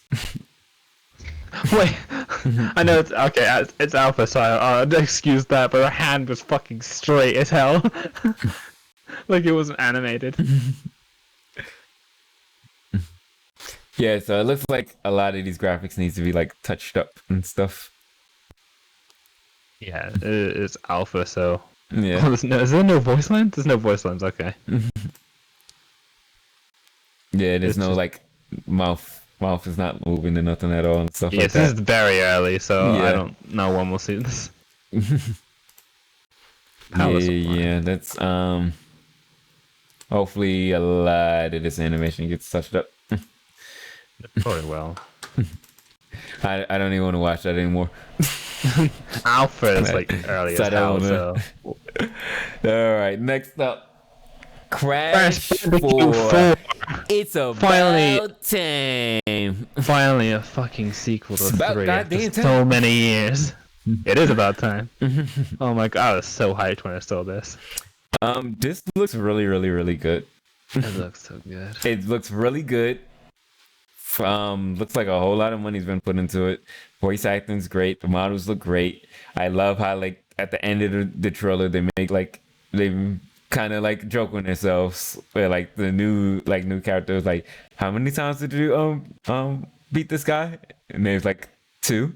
And he's like oh, feel like it was more than that. And it's like yeah, this guy 3. It's like 3. That's 3. Like 3. It's like, oh, nah. feel like it's more than that. It's like yeah, like make fun of ourselves and stuff. It's been so many years, but my Crash baby is back. There's And so you many add- there's so many like games now that has been had sequels after so many years. It's and weird. apparently there is like a new system where there's 2 modes that you can play the game in. You can play in the new mode or classic mode, and the modes have something to do with Wampa fruit. And apparently if you play classic mode, you get the 100 Wampa fruit, you get a new life. If you play the modern mode, like the Wampa fruit is like cash to like spend on or something like that, supposedly. So I'm not sure how that's gonna work. So what the hell is the cash gonna be then? I don't know. I don't know what that is. You can play as Dr. Cortex. So I wonder what the story's gonna be then. Cortex. There's skins, so maybe there's like you can use cash for like skins and stuff like that. But he has his own like little things that he does. You said what? He has his own little things that he does. He shoots his blaster and shit. Oh yeah, well he's not a skin. Yeah. You actually play as him. I was still with one from sorry. But yeah. 3. I thought it was a more. And just Crash just shakes his head like, Yes, there's skins in this game like there was for. It's made by not by VV but by Toys for Bobs, who made the Spyro collection. So not the people who made the Crash collection, but the people who made the Spyro collection, which is also good too. So have a lot of hope for this. A lot of hope. I like these skins, especially Coco's. Her skin looks really cool. Crash's skin looks so funny. They're both like hip as hell. Just to get with the times, right? But yeah, I mean, looks like it's a Crash game. Like time control, like ability you get. Yeah, like for the most part, the game looks normal, but yeah, you have like a time control ability. It's when basically you get, like it looks like it took some stuff from Return. Was it Wrath of Cortex? I think it was Wrath of Cortex or Return of Cortex. I've never played Return anything. of Cortex? I think it was Return of Cortex. No, There's something. There was a Wrath of Cortex, so you're probably thinking right. Yeah. The Wrath of Cortex. I think it had like abilities that you get from that game. I've never played any Crash after 3. I was like, I don't want to. Yeah, it's probably for the best though. Like, you don't want to. No. Like I'm like what they say. Like 3. They beat him 3 times.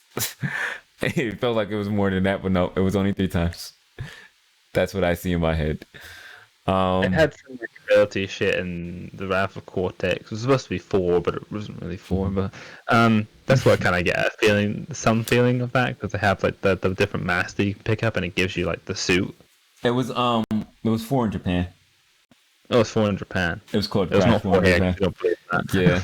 So now there's 2 Crash 4s in Japan. And this is not a remake.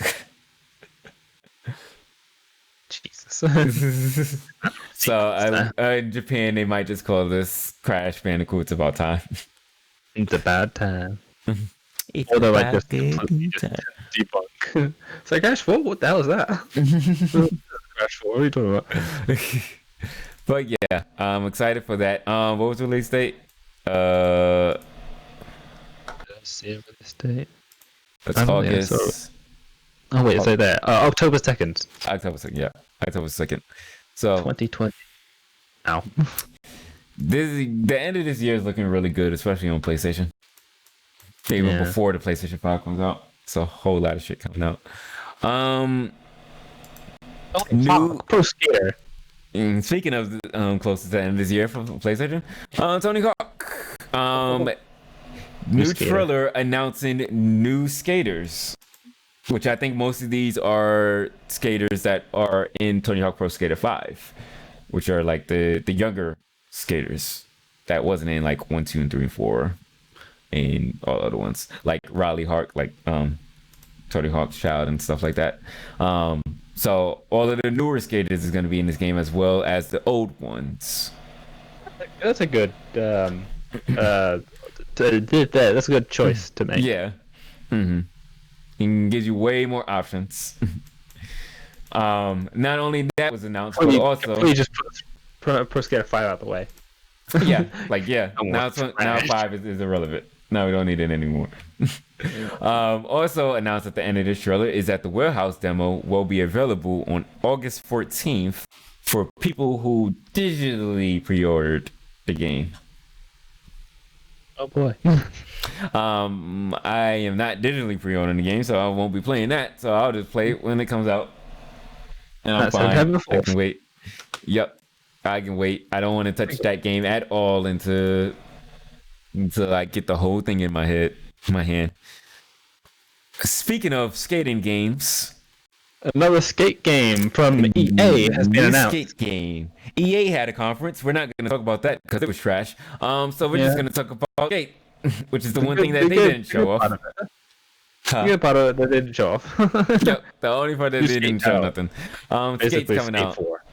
This is like nowhere. They probably. I literally think they saw the stuff for Tony Hawk Pro Skater 1 and 2 and was like, oh yeah, let's do Skate. And people been crying. Nothing showed up, so they have nothing to show. People been crying for Skate 4 for the longest time, and like they literally was like, fuck y'all. And then like they saw the hype behind Tony Hawk 1 and 2 remake coming out, and like it was like, oh yeah, let's do Skate. And like literally just had a meeting about it, and that was it. Yeah, they got their head out their ass and was like, maybe we should actually do this.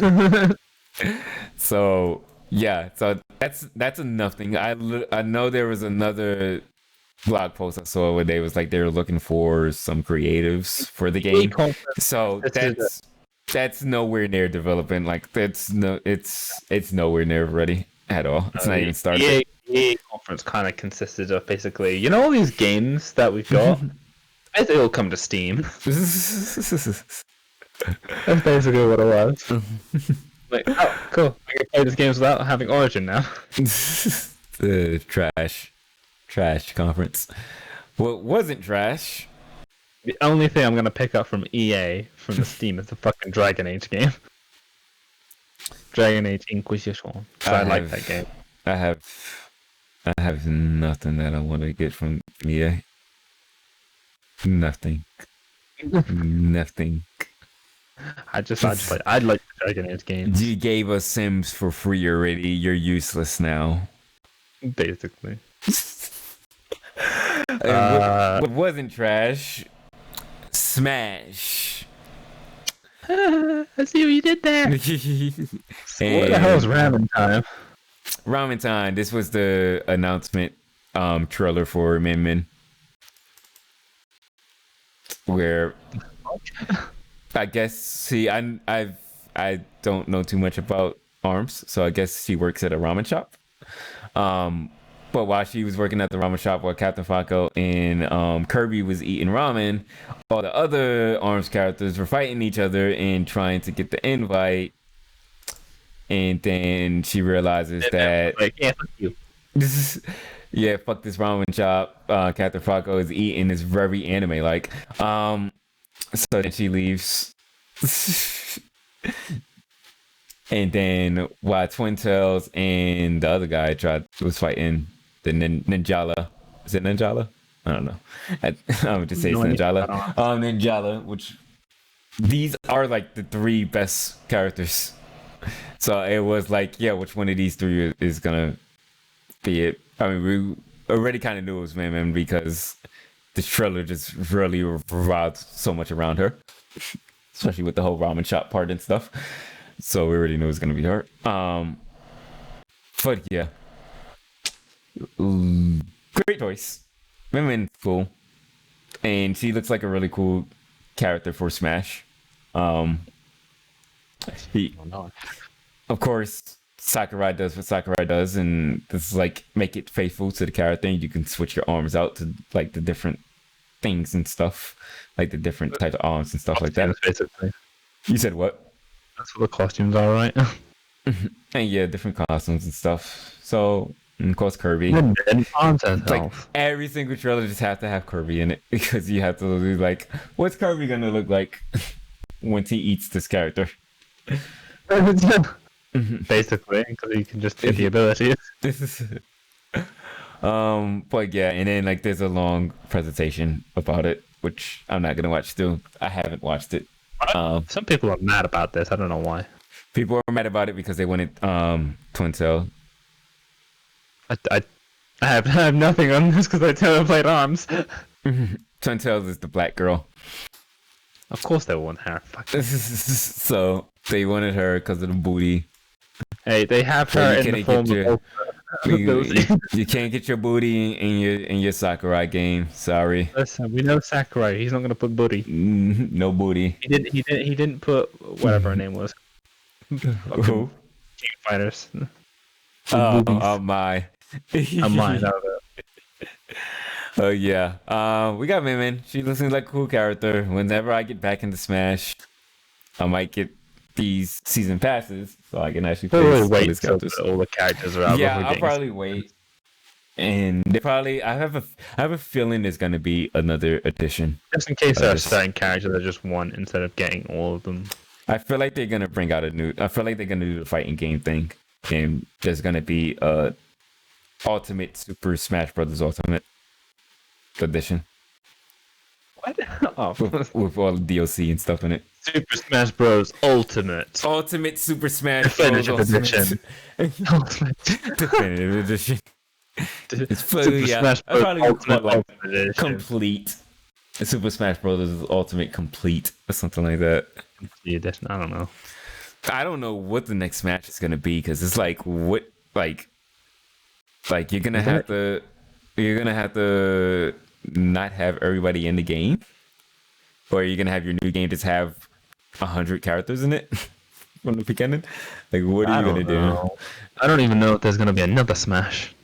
It's gonna be another Smash, but I feel like these DLCs are gonna run for a really long time. Like these DLCs is gonna be Street Fighter 5. If there's gonna be another Smash, it was probably not gonna be for a long while. Yeah, as I said, these DLCs are gonna be Street Fighter 5. Like it's gonna be DLC pack. Like we're gonna get a bunch of these. It depends how well season these are selling. Yeah, second pack does, because Sakurai wasn't even gonna do a second pack. Mm-hmm. By Nintendo. But Nintendo's Nintendo wants money, haha, you know. that's funny. You thought you can have a break. You thought you can relax, but you can't. Next up, Marvel's Avengers had a conference thing, showing off a new trailer, showing off how the co-op works, and showing off gameplay of playing as Thor. The trailer looks really cool. Cool way, like off stream, podcast. Go watch that trailer. It's a really cool trailer. It feels like a Marvel movie trailer. They did a really good job with that. The thing that's really that's kind of sticking with me with this game is the after the story stuff, like the co-op stuff, and like the very feeling like a Destiny type game of this, where it seems like they're gonna have free updates of more like extra Marvel characters, and there's gonna be like a bunch of customization where like a bunch of different like costumes and stuff like that, and like really customizing your character. Even so, like if I play as Iron Man, you play as Iron Man, there's gonna be like 2 different Iron Mans, like in the sense of looks, in the sense of like moves that you can do and everything like that. Like basically your character is going to be like your character.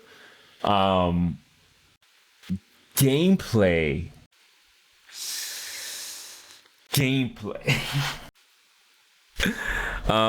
My issue with the gameplay is that it looks like It looks a lot like what's the Marvel game called that's on the Switch? Ultimate Alliance.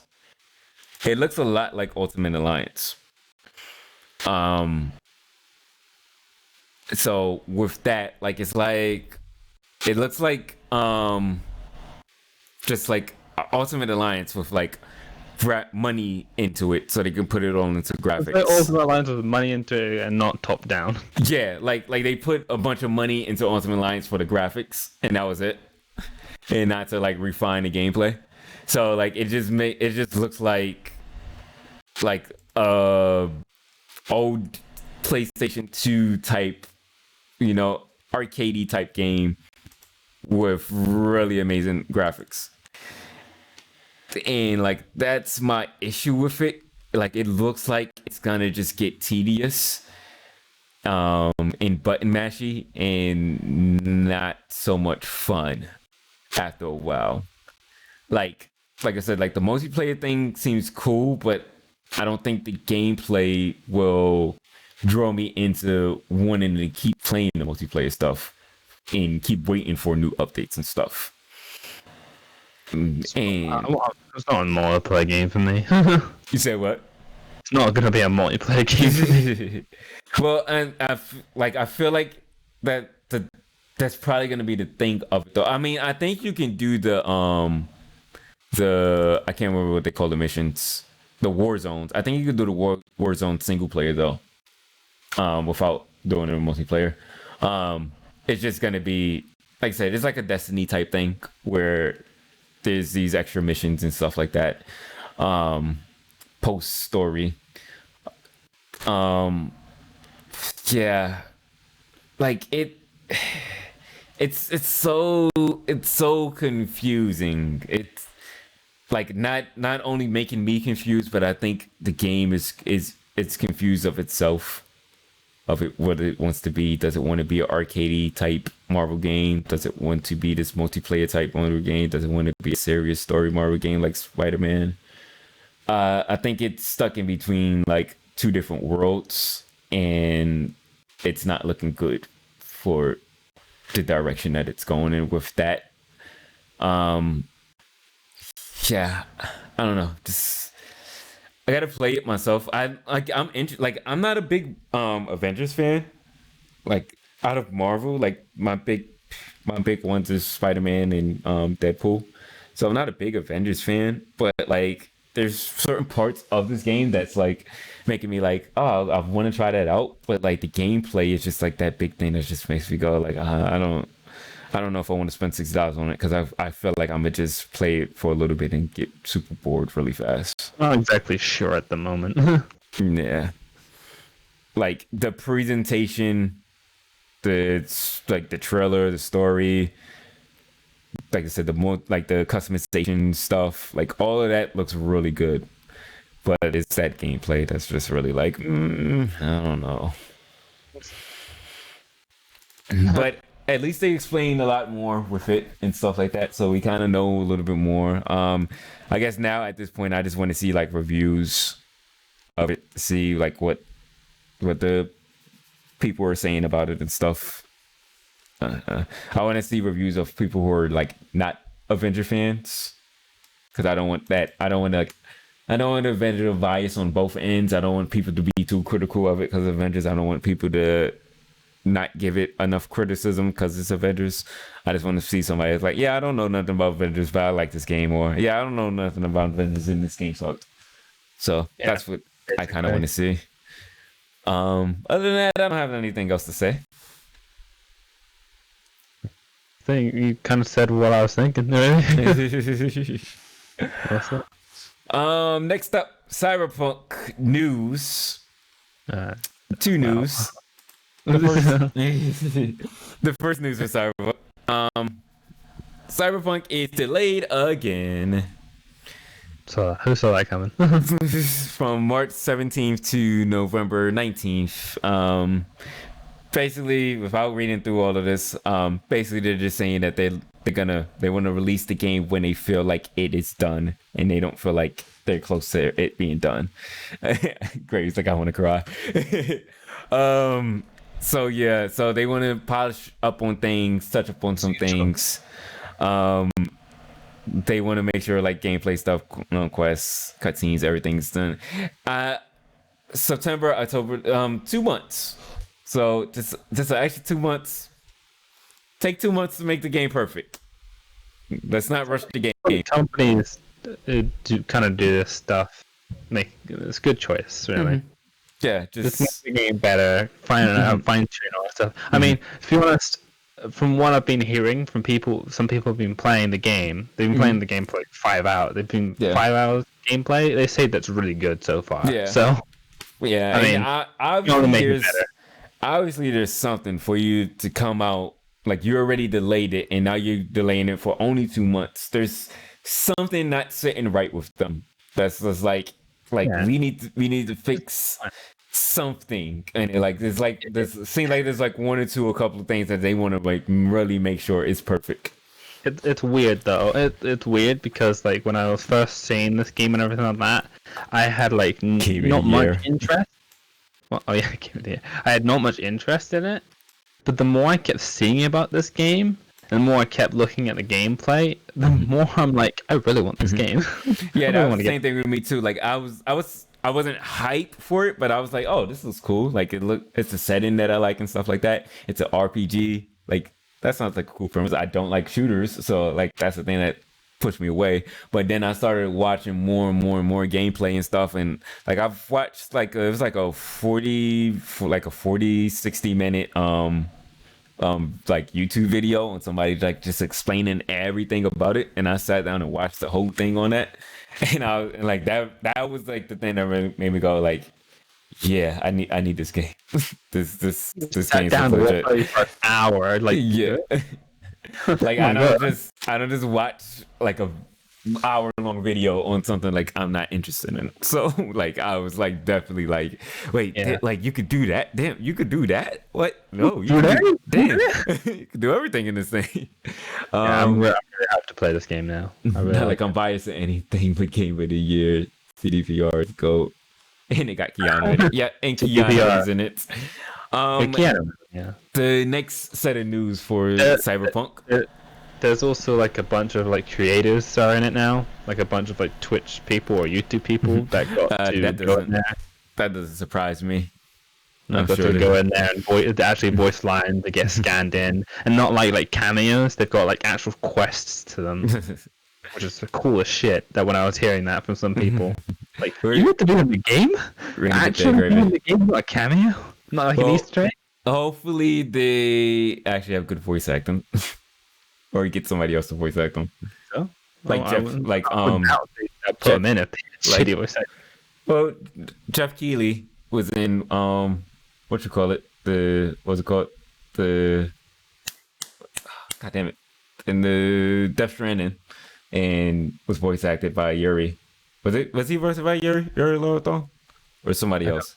He's voiced acted by somebody else, but they used his face instead of having him. Jeff Keighley is the guy who makes the Game Awards. Oh, okay. And he's been doing all of this summer Game Fest stuff. Oh, okay. I don't. There's like one creator I think I saw that was in the game. Like actually like a image of him in the game. I don't know if you do. You know who Co-Carnage is? Nah, it doesn't ring a bell. Yeah, I don't watch it. I don't watch him too much, but I've seen him here and there. He's like a streamer, and he gives like he's like one of my go-tos for like reviews, because he actually like goes into depth on what he thinks about them, and not just goes, this game's shit, go and goes away. He has some good points to him. I might have seen him through YouTube and stuff. Sometimes I know names, but like if you say the name I wouldn't know it, but like if I see the name I would know it. Yeah. I saw like a clip of him, and he was talking about, he's like in the game, and he showed like his character in the game, and he like actually showed like he was talking about like how was it like a character, what his character's kind of quest is like, without spoiling it too much, and like his character's got something to him, so it's not just a cameo. He's actually like a thing of his own. I feel like if they given him his own quest, they probably have voice actors for it. doing No, a apparently he voiceover. voiced it himself. Is he a good voice actor? I can't see them putting bad voice actor in it. I don't know. He was saying he said he voiced it himself and he did like a lot of screaming and like that was out of his like his own character or himself. We will see. So, cool. We'll see. Hopefully that turns out to be good. So at least the trailer, they did like there's some gameplay here, and they before we get there, there's something else in the first part of set of news. The second set of news. Cyberpunk 2077 will have a next gen upgrade sometime in 2021, and will look better on next gen. But this is a confusing thing. So, when you put the PlayStation 4 version into your PlayStation 5, it's going to look better. But there's also going to be a next-gen upgrade, PlayStation 5 version as well. I guess it's just for people that don't have the game yet. But no, you're gonna get an upgrade if you have the game. Yeah, if you already bought the game for PlayStation 4, you get an upgrade. But you haven't bought the game, then you might as well just get the PlayStation 5 version if you have a PlayStation 5. So it kind of makes sense. But it's gonna look better automatically when you put the PlayStation 4 in the PlayStation 5 console before the upgrade.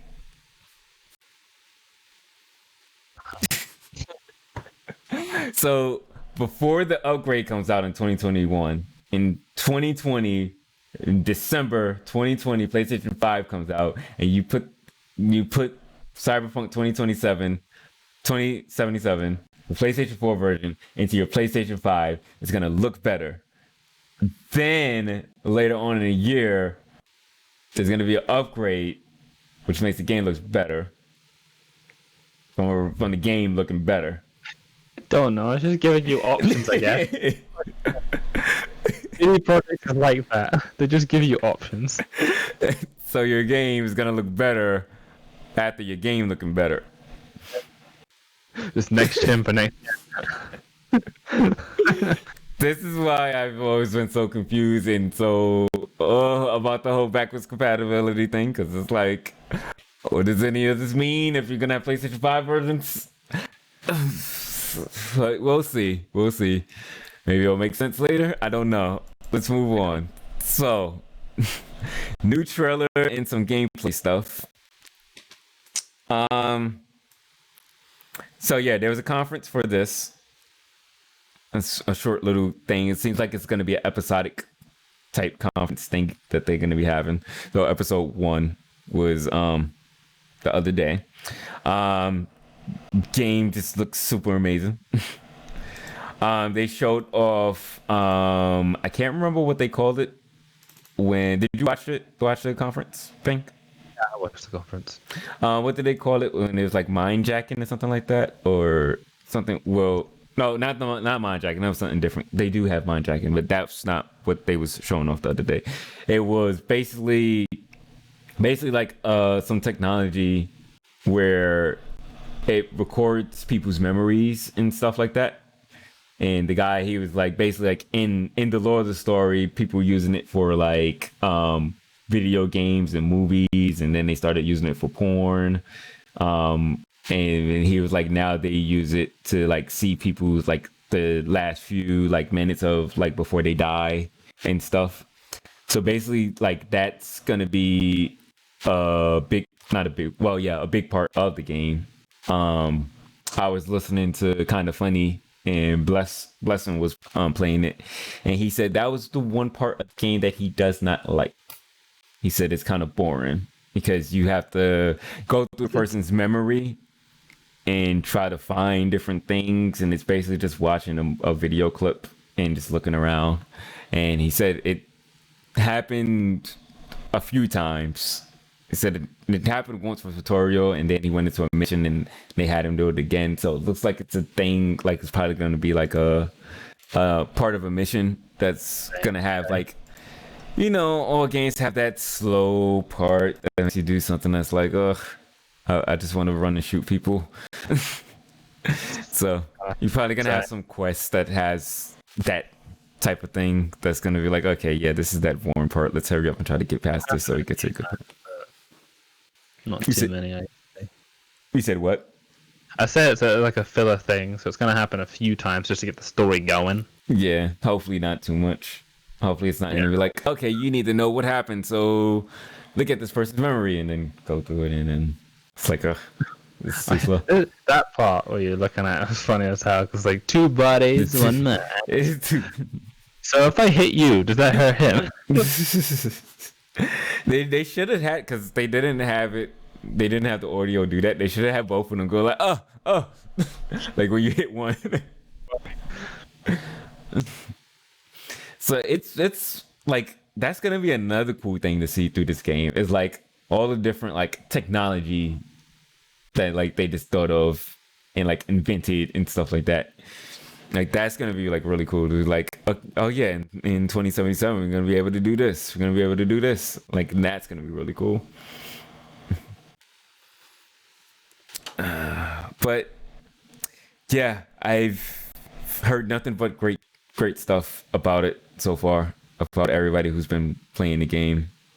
I like the mechanical check that helps you. Before we end our Cyberpunk 2020 conversation, there is one more thing that I did not put on the docket, but let me fetch it really fast. Hold on 1 second. I know I put it somewhere. Yeah, okay. It's up more.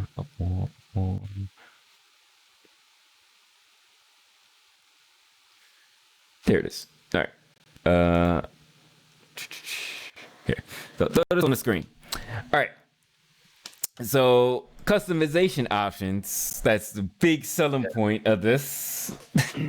All right. For those who want to see every option, there's a lot. There's 6 skin types, 35 hairstyles, 17 eyes, 8 eyebrows, 17 eyes again, 17 mouths, 17 jaws, 17 ears, 8 bits of cyberware, as well as no cyberware, 9 types of scars plus off. I don't know what that means. Oh, I guess off. No scars. 6 types of tats plus off, 11 piercings plus off, 5 types of teeth, 8 bits of eye makeup, 5 bits of lip makeup plus off, 3 blemishes, 3 types of nipples, 5 types of body taps, 2 types of scars, 2 dick types, only 1 vagina option. There are dick size options, and 5 types of pubic hairs. My God, they're going all out with it. You won't catch customization like never before. We're gonna give you it. It's 10 out of 10 game. 10 out of 10. That's game of the year right there. This game of the year where you get to customize the pubic hair. My vagina. Unfortunately, my vagina type's gonna stay the same. If you only got 1 vagina type, that's really disappointing. They should have been more creative with vaginas. They give us 5 dicks though, so. God, how far can a game go before it gets like another age rating itself? This is like, how is this not even AO? Jesus Christ. The other days it was like, yeah, no, that's 17 up. That's mature. That's mature. Everyone knows what a vagina looks like, right? Everyone knows what a dick looks like. Move over Red Dead Redemption 2 horse balls. Red Dead had horse balls. Yeah, they did, but you can customize the horse balls, so you can't really say that. Cyberpunk's still better on that. We're gonna have horses that we can ride, and we can customize their balls too. That's the thing that no one's talking about. You have 5 types of horse balls: firm, saggy, drooping, hairy. Shit. Oh my God, games don't care anymore. No, this game doesn't care anymore. This is what we're doing with our technology. I like CD Projekt. How many balls and dicks can we get and vaginas can we get in her? Before the pubic hairs. video Self gets fucking blocked. How many pubic? So to get 35 different pubic hairs, we for 1 month straight we studied different type of pubic hairs. Some curly, some smooth. Oh no! So yes, search for that. Cyberpunk 2077 seems like it'll be game of the year. It's like oh my god! It's like where'd you find this addicted pubic hair? It's like I modeled it for myself. What? Oh my god, Joey! I didn't know you had that.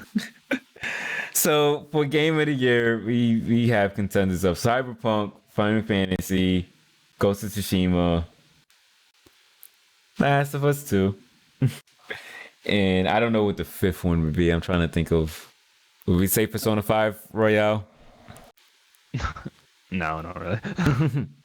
I'd say it's like a lot of people are putting Persona 5 into that conversation. So I don't. But like, I don't know if that counts. I don't say it's game of the year. But I guess it could count because Go didn't count. So, it's good, but it's not game of the year. I say that this is high between Final Fantasy. It's going to be the time between Final Fantasy VII Remake and whenever I play Cyberpunk. I mean, so far it looks good, but I can't really judge it at the moment. So, I guess Ghost is gonna be it. Like, if we're not even talking about us directly, if we're talking about Game Awards, it's probably gonna be those 5 because I can't see another one in there. It's gonna be Cyberpunk, most definitely. It's gonna be Ghost, most definitely. It's gonna be Final Fantasy, most definitely. Last of Us and Last of Us might be in there just because those people, the critics and stuff. They gave those 10. They gave it a 10. So it's not going to be on people's perception with we got the 3.3 on Metacritic. It's going to be the 10 off of Metacritic. So that's going to be there.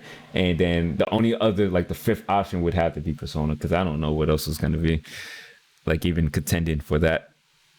My game of the year will probably be like Final Fantasy VII. Cyberpunk so far is looking like a game of the year, and so is Ghost.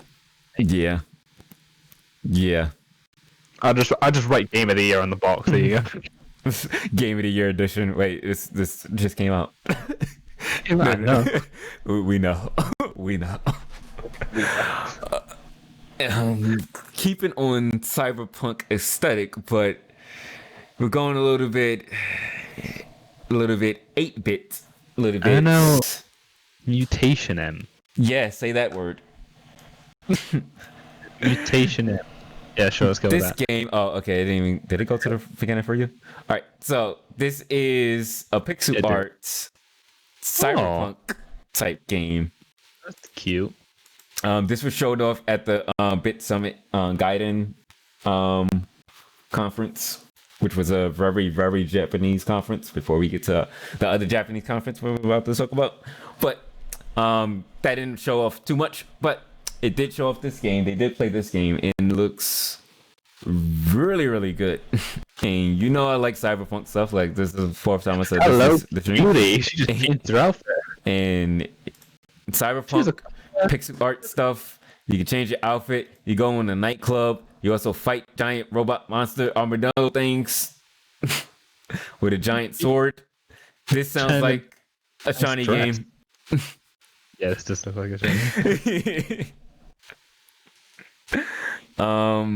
I think you drive in like a car, motorcycle and stuff. Well, no, you drive in like a flying car. 2.5D it looks like looking. Yeah, it's like 2.5D. It reminds me like just like a bit of it. Like, it reminds me of a 8-bit version. Well, not 8-bit, but like pixel art version of Fear Effect. I don't know if you ever played that on PlayStation 1. Which there's the game. It was like a action/horror type game. It was like your health was based on like how scared you were. But like the setting and aesthetic kind of like look like this, like when you're in like in the city parts and stuff like this.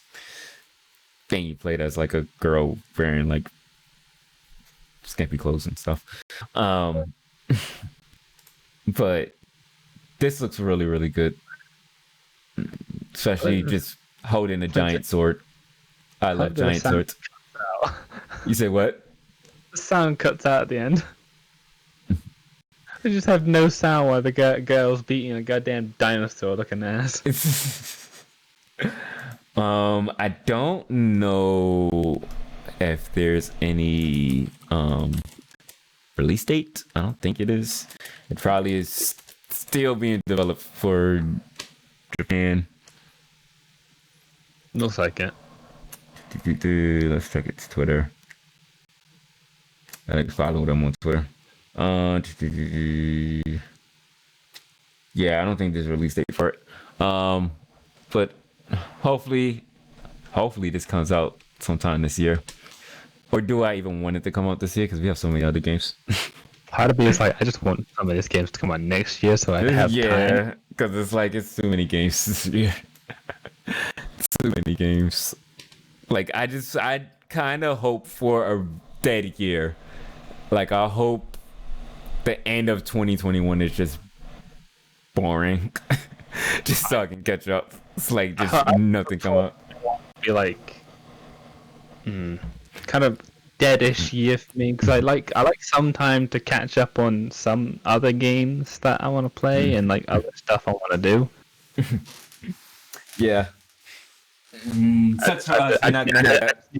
I just need a year to myself.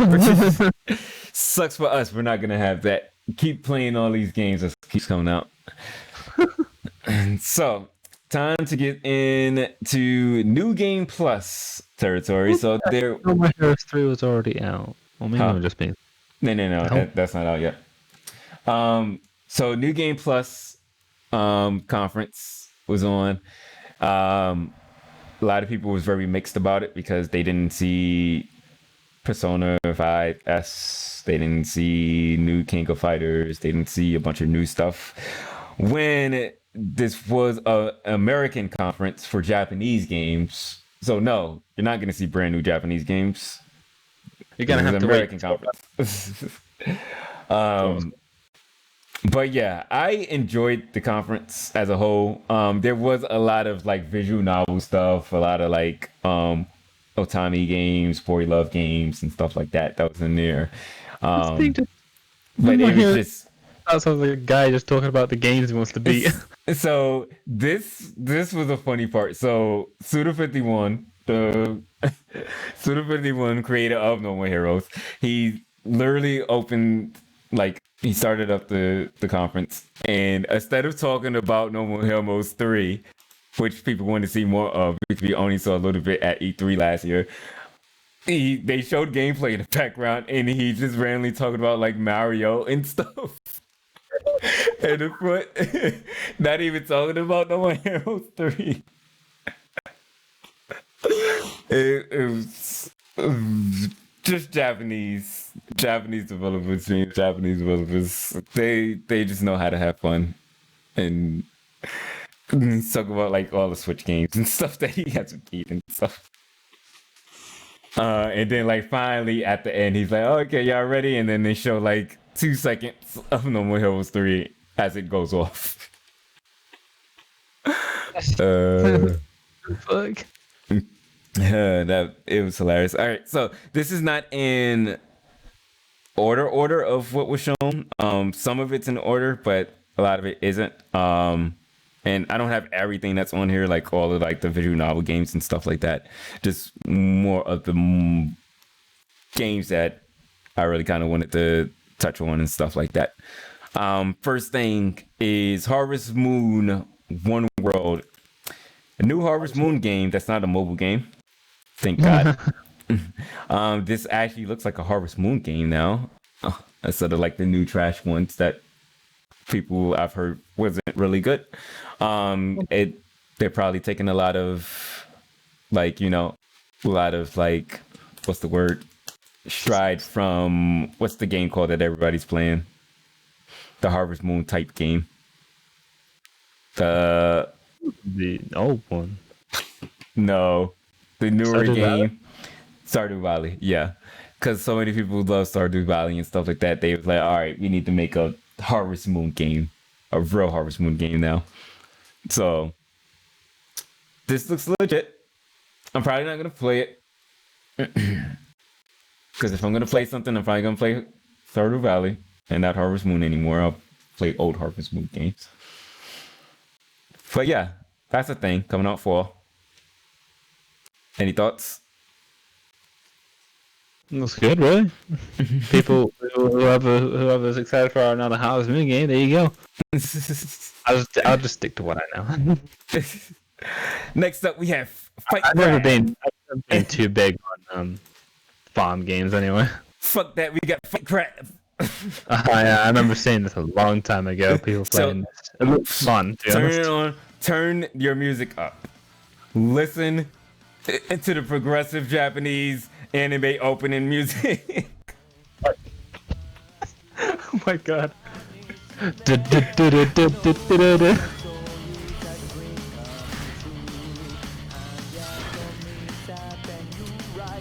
It's like what? Like why does music? Oh my god! This is. Because crab fights. I was like, yeah, this is a Japanese game. The Japanese people Else would make a fucking crab like fighting. there were people in the office with suits and ties, and somebody at the end of the table said we need a new idea for a game, and somebody else Fighting somebody crab. else said Crab fighting. fight crab. And then What's he was fighting? like, With lightsabers. give this man a promotion. But yeah, this was one of the most entertaining things I've seen on the stream. Fight crab looks fun as hell. This looks really fun. It looks like it's just Steam at the moment. Maybe Yeah, I think so. for good. But Who knows? I will, depending on how much that costs, I might buy that. I want it. That looks like a game that's needed in my catalog of games. Next up, we got an announcement for. Hey, what's up, Snow? Bloodstained. How you been? Bloodstained. Next Curse up, of the Moon Part 2. Part 2. You call things Part 2 now. Well, I always call things Part 2. It's not because of The Last of Us, but I always call things Part 2 when it's 2. The boy himself. No, So Curse of the Moon is the 8-bit spinoff of Ritual of the Night of Bloodstain. Boy himself. Igarashi. I didn't play the first Curse of the Moon. I've only played Ritual of the Night. I haven't played Curse of the Moon though. So like old style Castlevania, like the 2D Castlevania, then you probably like Curse of the Moon. Yeah, I mean, I've never played the Nintendo Castlevanias, but I played Bloodlines on Genesis. I used to play that all the time. That was my first. You like? Yeah. It looks really good. I just never got around to playing and stuff like that. But it seems like a game I would like. I don't know if I should start with the first one or play this one. If it's like any story-wise difference or whatever, or if it's just gameplay difference. I think it continues from the story of Curse of the Moon. Okay, so I guess I'll play the first one. That one, because there's some stuff that happens at the end of Curse of the Moon. Uh-huh. If you play it, there's like a high difficulty, I think, after you beat the game, and if you beat the game on that difficulty, there's story shit after that. Okay. So I don't know if it continues after that or not, or just from the normal ending. Well, I will play the first one then, eventually, probably like on Switch or something like that. But this looks really good. Is there a release date? This Nope. is just Coming soon. some of these characters are from. Oh yeah, so she's from. And then I all forgot of her name this, now. Ritual of the Night. that's and you then all of it ties into So he's Ritual of the wrong. Night. Okay. I need to finish Yeah, Ritual of the Night. I it's played tied. that. I enjoyed that, but stopped playing it. I kind of want that like on like a Switch game instead of being on PC. So I was playing it on PC. But yeah, Curse of the Moon 2. Looks great. Next we have a North American trailer of Neptunia VV, or Virtue Stars as it's called now in America. I still don't like, this is like just an action RPG. I guess. Oh wait, it's basically, It looks basically like Neptunia B, just with some more shit to it. Because I know they got a few. I know they had like their Dynasty Warriors 1. I know they had their Harmonize to Save the World. I know they had their one. But yeah, it's like an action RPG one mixed with rhythm game, which they kind of teased at the end, but they just cut off before they showed anything. To be honest, the Neptunia fucking rhythm game would be good. They should have just made it a full rhythm game instead of making an action game. I would have played that. I need to catch up on all these games. There's so much backlog shit with this series. New game. Oh fuck! Now to play the others. I gotta play the other 20 first. We got a new trailer for Fairy Tail, which is coming out really soon, next week. Boy, I would like to play this. Yeah, July. Oh no, not next week. What the fuck I'm saying? July 31st. So next month. I would love to play this, but I really wish they would have started from the beginning instead of starting from the middle at the time skip. But I'm still gonna give it a try. Hopefully I understand what's happening. It's like I have no idea what's going on. More money if they started from the beginning. Yeah, like that would have been great, especially the whole Fairy Tail and then made this game. Especially an RPG, like it's the RPG. Yeah. So it's like, yeah, like if you're gonna have a big RPG story, let's start from the beginning of the story. It's not just like, okay, yeah, we had a time skip, so let's start there. It's like, wait, what? I don't know what happened before time skip. So hopefully there'll be something that can help people who aren't huge fans that made it that far into like just jumping in this game and understanding what's happening. And of course bikinis, because we got swimsuit stuff. I because this Japan. Oh, I love Japan. Don't we all? But this game is coming out July 31st, so next month. Next game, Fallen Legion Revenants. They showed this game off. This game looks just really interesting. First of all, how's that miasma being used before? You said what? Miasma, the waters fall into monsters of miasma. Miasma's been used before in Code Vein. Code Vein. I think one of the Tales of games. That's a very common word. Something else. So the battle system in this game reminds me of Freak. What's that game? Yeah. I can't remember the name of that game. Damn it. It escaped my head now. But yeah, it reminds me a lot of that one game that I can't think of right now. Where is it at? I have it somewhere. You know what game I'm talking about, right? I know what you're talking about. With the brown skin girl. Brown skin girl. It's like a 2D game. Hold on. Unget it. I'm going to Launchbox. Because now it's going to bother me. It starts with an S. Slay the Spire? No. That's what it reminds me of. I don't know what you're talking about, actually. Let's go through my games. S. Is this not an alphabet order? Oh, yeah, it is. Maybe it's not S. Oh, no, it's I. I know, it's indivisible, something like that. This doesn't remind me of Indivisible at all. Gameplay style. Gameplay style reminds me more of Slay the Spire. So I mean, it's like the Indivisible too. Like you hit the button 3 times. Like you hit the button amount of times for that one character, and you could do a certain amount of combos.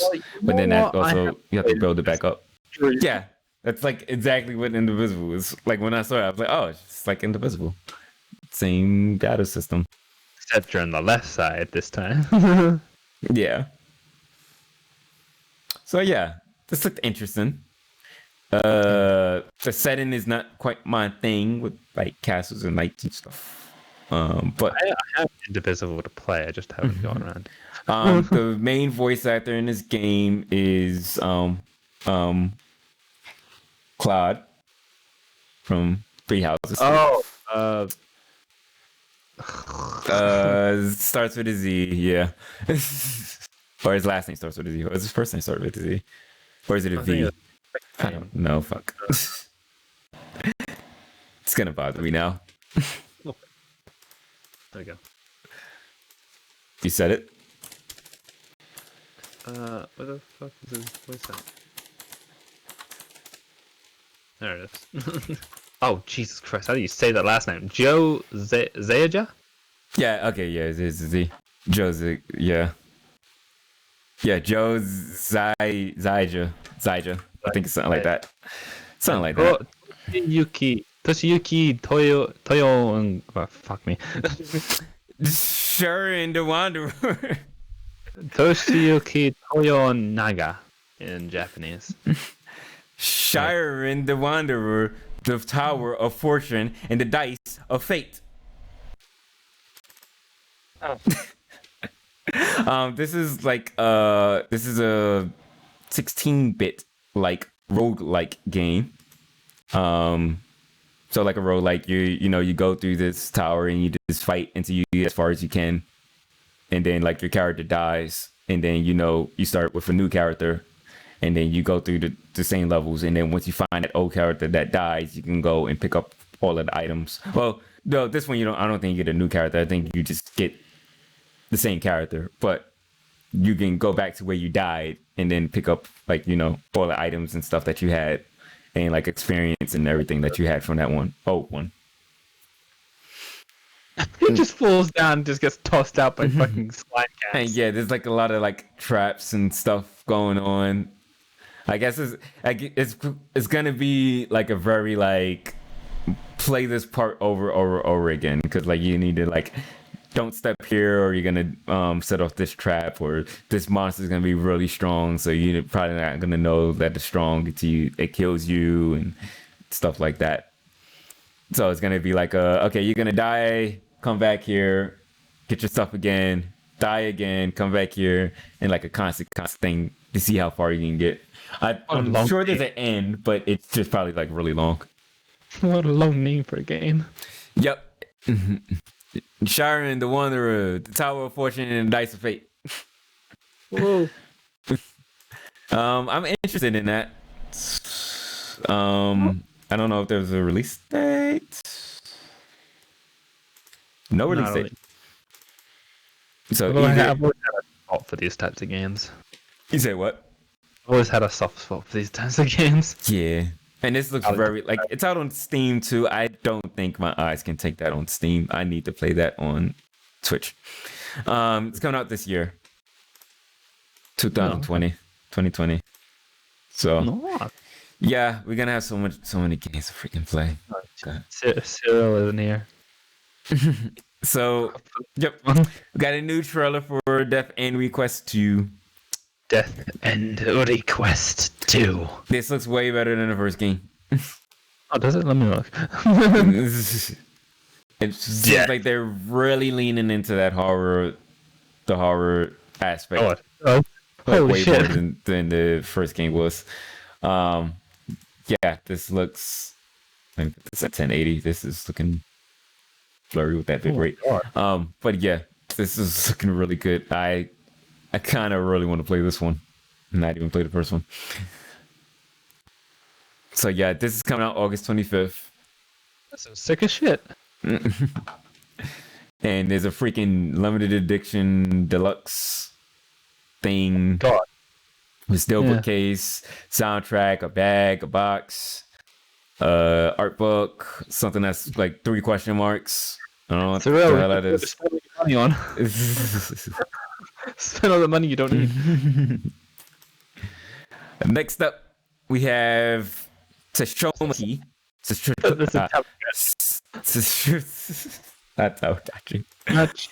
this was a game that was showed off a while ago. And basically it's just like this like beautiful graphics, beautiful like scenery and everything like that. But for the most part, it's just this one girl walking around and stuff. Graphics looks really good. You could tell this was like Unreal, unpolished Unreal, but still looks good. But it doesn't look much like a game.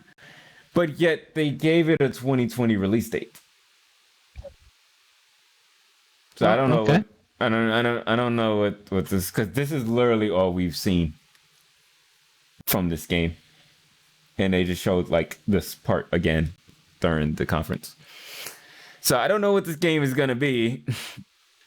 No idea. I don't know if it's gonna be like a bunch of action or is it just exploring this place. Explore? So far, that's what I'm getting. The Explore game. It's literally just exploring the city. There's no people around. There's no monsters or nothing around. It's just going around this place. I wonder how much this game's gonna be then. Oh wait, hold on. Okay. This is 2021. On the conference it said 2020. So they probably was like, this shit ain't no 2020. The developers like, you got that wrong, bitch. It's like we didn't even do nothing with this game. There's no people. We literally set up 2020. Village, creative a character, and that's it. All right, so the next thing, SNK comes on the screen. Oh boy. And it's King of Fighters R2. Now, a lot of people, of course, was mad about this because it wasn't King of Fighters 15. But I'm super hyped for this because I love the Neo Geo Pocket Color King of Fighters games. I like SNK versus Capcom Neo Geo Pocket Color game more. And basically when they revealed this, they said that more Neo Geo Pocket games were coming to the Switch. So hopefully they can get the rights from Capcom so that game could come too. But we got King of Fighters R2. Fun little game. I don't know how much it's gonna cost on the Switch. If it's like $7 or something, I'm definitely gonna buy it.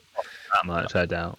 Yeah, I don't know what the other Neo Geo Pocket games on there cost right now. I think they're like $7 at the most. But fun game if you never played none of the King of Fighters on Neo Geo Pocket.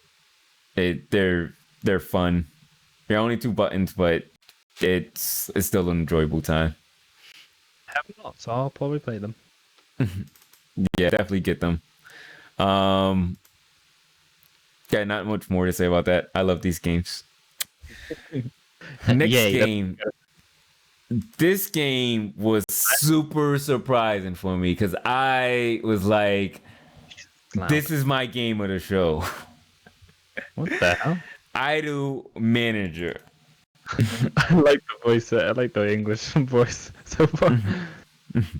So this is 2D pixel art. Idol Manager. Exactly what it says. So like this idol basically. You say what? It's like an idol manager game. Yeah, so it's like Idol Masters, but instead of being anime lolly girls, it's 2D pixel art. Think of it like Fallout Shelter, except with idols. Yeah. And there's like a lot of customization. I've read a lot. I read one negative thing that it can get really realistic to the point where you can, which I probably think they're probably going to cut out in the American release, but you can threaten your idol for sexual favors. Like you can say, basically, like if you don't do certain things for me, I will make sure you don't have a job anymore. Which I feel like they're probably gonna cut that out when it comes to America, because I can't see that flying. Yeah, it's not gonna fly here. So, but yeah, no release date other than 2020, which I was like, no, I like this is the one thing I wanted a release date on. Like, I was like, please say summer, and it was like 2020. So, Have damn like it. a dating aspect to it too. Yeah, which like Idol Masters kind of has that. You know, it doesn't get there from what I've played in Idol Masters. It just kind of puts that. We got hope. But yeah, this like it's a whole just lot of customizations with it. Like you can choose like what country you want to promote. Like how they spend their time and like how they should be dressing, how they should be eating, when they should be going out, who they should be performing in front of. It's a lot of like just customization stuff like that. Me being the music person, especially knowing like a lot of music business stuff, I'm like, yeah, this is a me game. This is a game I'm gonna love. Like I'm gonna stream this and I'm gonna finish this to the end. That's a problem. Which my idol is probably gonna like get mad at me, leave, find another management, or starve herself to death. Or something really bad and I'm just gonna have the bad ending. I don't know why I always think I'm gonna have the bad ending. Believe in yourself. But yeah, I am super excited for that. So hopefully that comes out soon. Yeah, watch my stream for that, because that's gonna be a thing. Trail of Cold Steel 4 gameplay trailer. They showed this. Nobody knew what the hell was going on. Don't watch this if you don't want spoilers as soon as the Falcom logo leaves. I don't think it'll be spoilers. I don't know what the fuck is going on. It's just like the main character's tied up and he's got red hair. Remember when the last time we talked about how the main character was Jesus? Now he's the devil, and he's fighting all of his students throughout the whole trailer. I guess Trials of Cold Steel 3's ending will kind of show you why, but I haven't beat it. He becomes Jesus in 3, or in ended 2 or 3. I can't remember. I think it ended 3. He becomes Jesus. Okay. I think he just becomes a teacher in 3, in the beginning of 3. Weird as fuck. Okay. So yeah, and I don't know what happened to the rest of Class 7. I don't know if they're dead or what. Because they're not in this trailer, and I know he says something like my friends or something like that. So said something about his friends, and then even in the new game, like he's in the new game, but the rest of them aren't. I think these students are in it, but I don't think the other Class 7 from 1 and 2 aren't in it. I don't know what happened to them. Maybe they all die. Maybe we'll see them later, and they're just taking them out for a reason, for story purposes. They're just like, no, yeah, we're gone. We're just not gonna fight anymore. But yeah, Cold Steel 4 is coming out on PlayStation 4 on October 27th. This is probably the beginning of the game. Yeah, which it's probably like the end of 3, beginning of 4. And this is also coming out on the Switch and PC coming in 2021. So yes, if you are a Nintendo owner, that is both Trails of Cold Steel 3 and 4 that you can only play, and not 1 and 2. So you still have no idea what the hell's going on.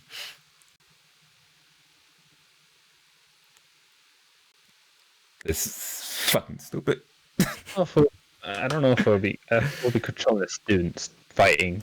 Oh yeah. I don't think is he the main character in 3, or is the pink hair girl the main character, or is it like half and half? Huh? Isn't the main character in all of them? No, I don't know if he's like the main the whole time. I think the pink hair girl becomes like the main at one point in 3 or something like that. Oh no. Because he becomes the teacher, and I think she takes over, and I think you might start playing as her at one point. I don't know. I can't tell you. I just go by the screens and random stuff I see. And the last show closer, big hype moment. It was hype for me, you know, a lot of people didn't, of course, this wasn't hype for a lot of other people. But I was waiting for this game. Ys 9 finally gets announced in the West. It looks like a Ys game, but a little bit better. Looks like a Ys game, but we got the graphics. So we got slightly better graphics. Pulling out old things here. I would say this though. The setting isn't grabbing me. Like I'm not like looking at the setting and everything with this one. It's not grabbing me like the 8 does. Different graphics that Falcon has gone through for like fucking plated looking hair, looking outfit and everything to this. Yeah, like that's the one good thing is like the graphics is really good. The setting isn't hitting me, but like I liked that whole like stranded on a desert island one from 8 a whole lot more, rather than just generic castle like every other. Just get shot and then transform. What the hell? Escaped prison city? Enter prison city. Fight crab. Oh. Fight crabs in the game. Oh. So. Oh. What?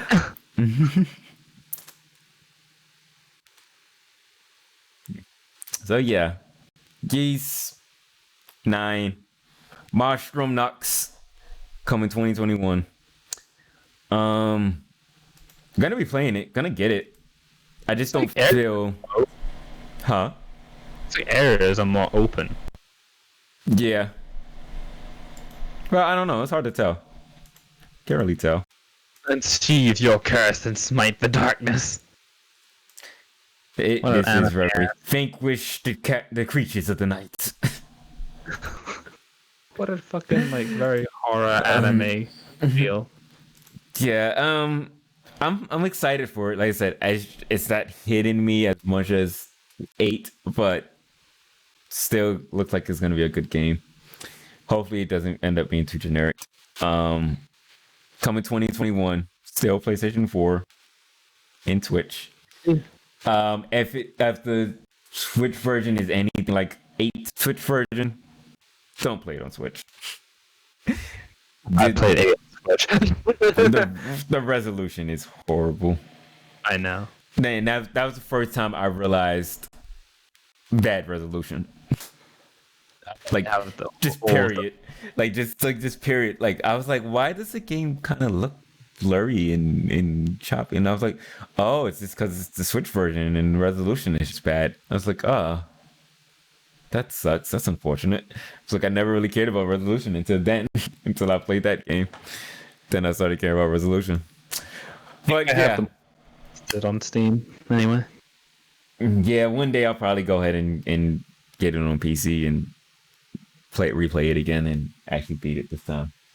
And maybe get that one on PC too. I beat it. That was New Game Plus Expo. Nice. So overall, I felt like it was cool. There was, like I said, there's some more stuff in there. There was like a lot of like visual novel stuff in there. Some of the red stuff, some Princess Diary thing right before they showed Ys. They showed some Princess dress up game. That was weird. There was also like a fake Mario Party thing, but it wasn't Mario Party. So yeah, there's some duds in there, but overall, it was an enjoyable conference. Especially if you like Japanese game. Even if you didn't like all of the games, I just felt like it felt fun.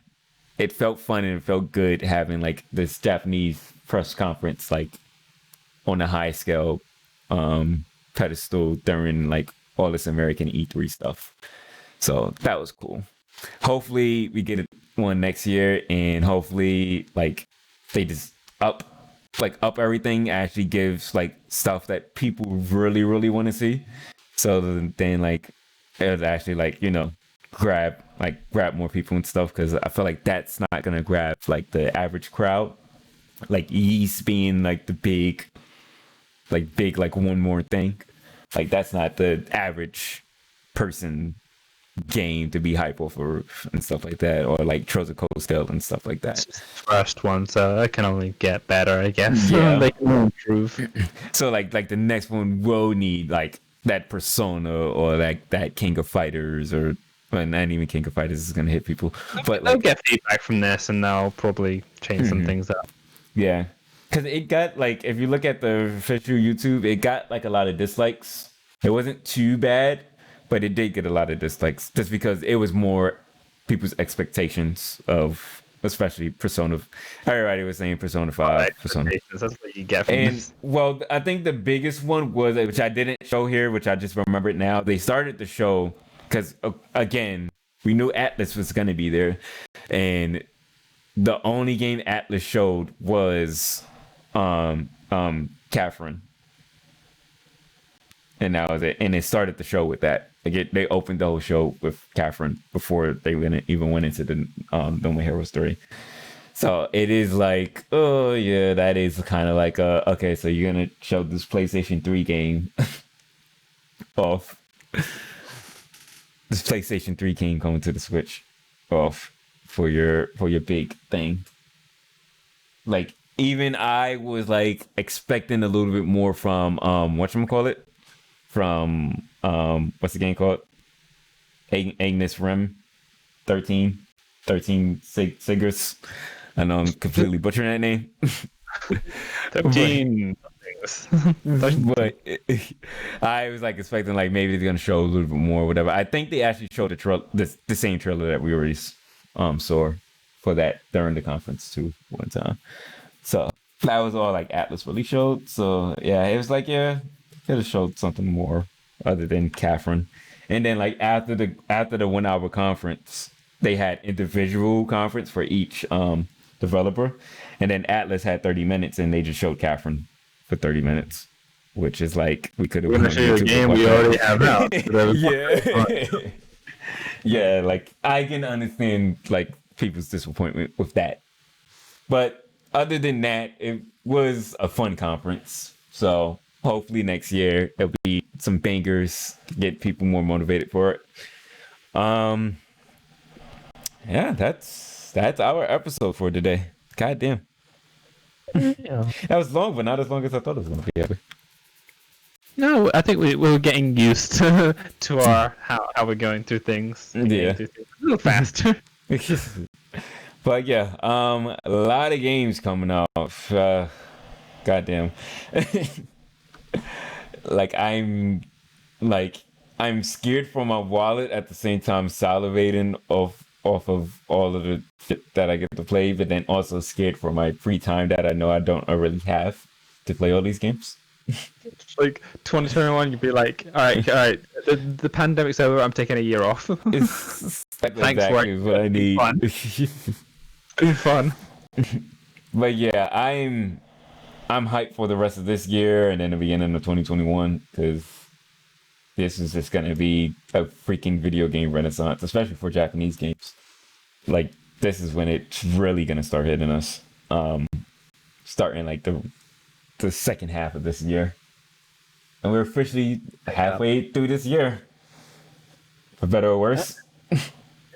It's July 1st on Wednesday. Yep. So hopefully, if the world doesn't get better, hopefully gaming does. Halfway now, because we're already done with June, to be honest. No, because you need to be done with June. It starts July. July 1st would be halfway, because that'll be 6 months. That's not what I meant. We're not past halfway. We're at the halfway part. Fuck you. But yeah, if the rest of the world does get better, hopefully gaming does, which it seems like it is, especially with PlayStation 5 and stuff coming out. Disaster anyway. Huh? Most of this year's been a disaster anyway for the world. It's like, don't worry, we still got gaming, and then like all the electricity in the world just fails. basically. Like, oh, this is the worst year ever. But yeah, nothing else more to talk about today. I don't know if you want to talk about anything else. It's like some games I'm excited more than others. Kingdom Hearts. But yeah, we got a good lineup, really. And then most of these games, some of the, or half and half really, coming out 2020 and the other half 2021. Cyberpunk, again, I'm really excited for. I can't wait to play that. It's all going to be up to September. What was it again? September or November? What, Cyberpunk? November. It was September, then got moved to November. Yeah. Now, okay. So, yeah. And around the same time, PlayStation 5 is going to come out. Yeah, don't forget to mark all your calendars for all the things that come on. I don't remember what the hell I said, but mark your calendars anyway. You see, and that's going to be the word. That's going to be the weird thing. Because when PlayStation 5 come out, it's like, I don't want to touch my PlayStation 4 no more. But then it's going to be like, what PlayStation 4 games work with my PlayStation 5? Haven't really decided if I'm going to get PlayStation 5 then and there, or just wait until the stuff I want to come out comes out and then get PlayStation 5. I'm just going to get it now just to get it over with, especially if Spider-Man and Ken is going to come out. I'm just going to get it. They are release games.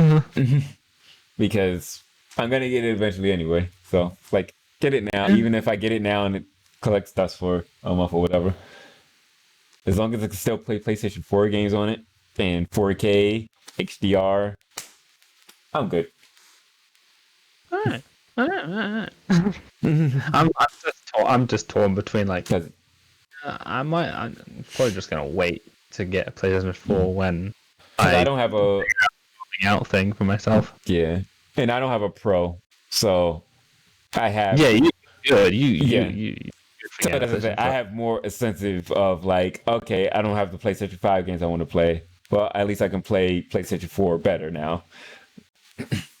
Unlike most people who has a Pro already, it's nothing. So yeah, so that would be my Pro if all those games are gonna work.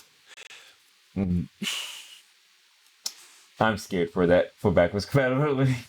It be what it be. We'll find out eventually. And it's like, I guess I gotta play my PlayStation 4 1080 30. Anyway, you want to close this out?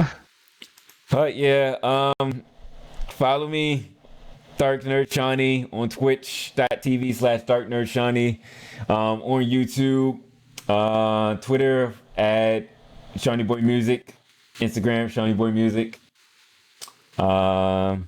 What's your socials? Subscribe to YouTube. Hopefully, new stuff will be on there soon. NatePlays. Follow me on Twitch. NatePlays again. And Twitter, NatePlays with 2 S's at the end because someone took NatePlays, the bastards. And as always, we love y'all. Double deuces. We out. Peace.